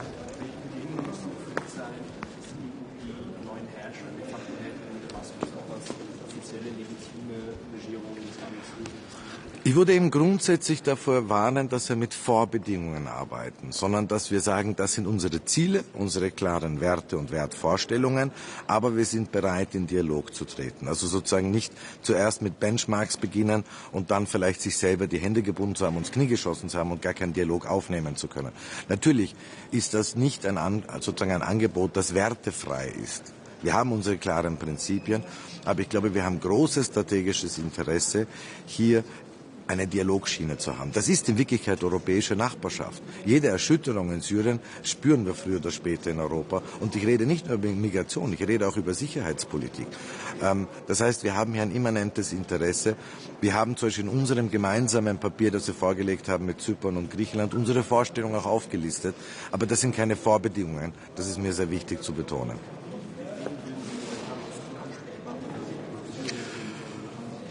Momentan haben wir eigentlich 16 Gruppierungen, mehr oder weniger, plus minus, die hier sozusagen rittern, auch in verschiedenen Regionen das Sagen haben. Es ist sehr vieles im Fluss, wir müssen abwarten, bis der Staub sich legt. Wichtig ist aber, glaube ich, sozusagen den Fuß in der Dialogtür zu haben. Danke.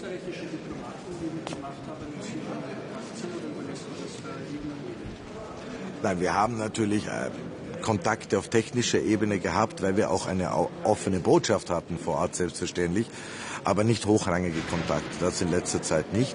Und das ist natürlich schon, das haben Sie richtig gesagt, ein Problem festzustellen, mit wem, wie soll man hier eigentlich reden. Ich unterstütze sehr stark die Idee eines EU-Sondergesandten, das sollten wir sehr rasch beschließen. Wir brauchen eine gemeinsame Stimme, wir brauchen ein gemeinsames Gesicht in Syrien, die dann die Aufgabe haben wird, in einem ersten Schritt eigentlich verschiedene Gesprächspartner festzustellen. Das haben wir in anderen Staaten auch erlebt. In Afghanistan gab es nicht einen Vertreter, sondern musste mit verschiedensten Gruppierungen reden. Ich glaube, hier wird es sehr ähnlich sein. Danke sehr.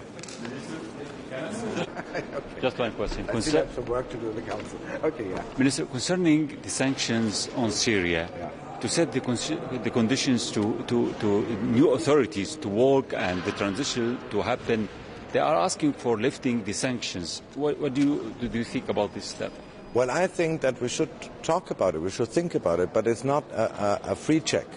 We want to establish now, as a first goal, a line of dialogue with the leaders of Syria. We have our demands. We want an inclusive government. We want a peaceful transition. We want to keep the territorial integrity of Syria. And I believe what we have to talk about is what I would call in EU speak conditionality, meaning if you are moving the right way, we will think about lifting sanctions, lifting economic measures we have put in place in the last couple of years. And I believe that would be a sensible kind of dialogue where we say, please do that, and if you do that, we offer this, but not as a blanco check in advance, as we say we lift all sanctions and then we start dialogue. It should be the other way around. It's a paradox, Minister. Allow me to say it. It's a paradox because you are asking for conditions to lift the sanctions, but you are preparing for return of refugees to It's not a paradox because what I'm talking about is not preconditions for dialogue, not benchmarks, where we say if you don't get over them, we won't talk to you. I want that we establish clear lines of dialogue and try to understand what are the people on the other side of the table, who is actually running the show. We have many competing organizations and regional groups, and we have to find out what is the picture we will see. That is the first task. And then discuss with the new leadership of Syria what is the way ahead. We want a better and brighter future for the Syrian people. We want the protection of minorities. We want territorial integrity, peaceful turnover, all of these things. And I believe the Syrian people want that all as well. And if we get there, then we should think about, offering the lifting of sanctions, lifting of economic measures. That is the kind of step-by-step approach I'm pleading for. Thank you. Thank you.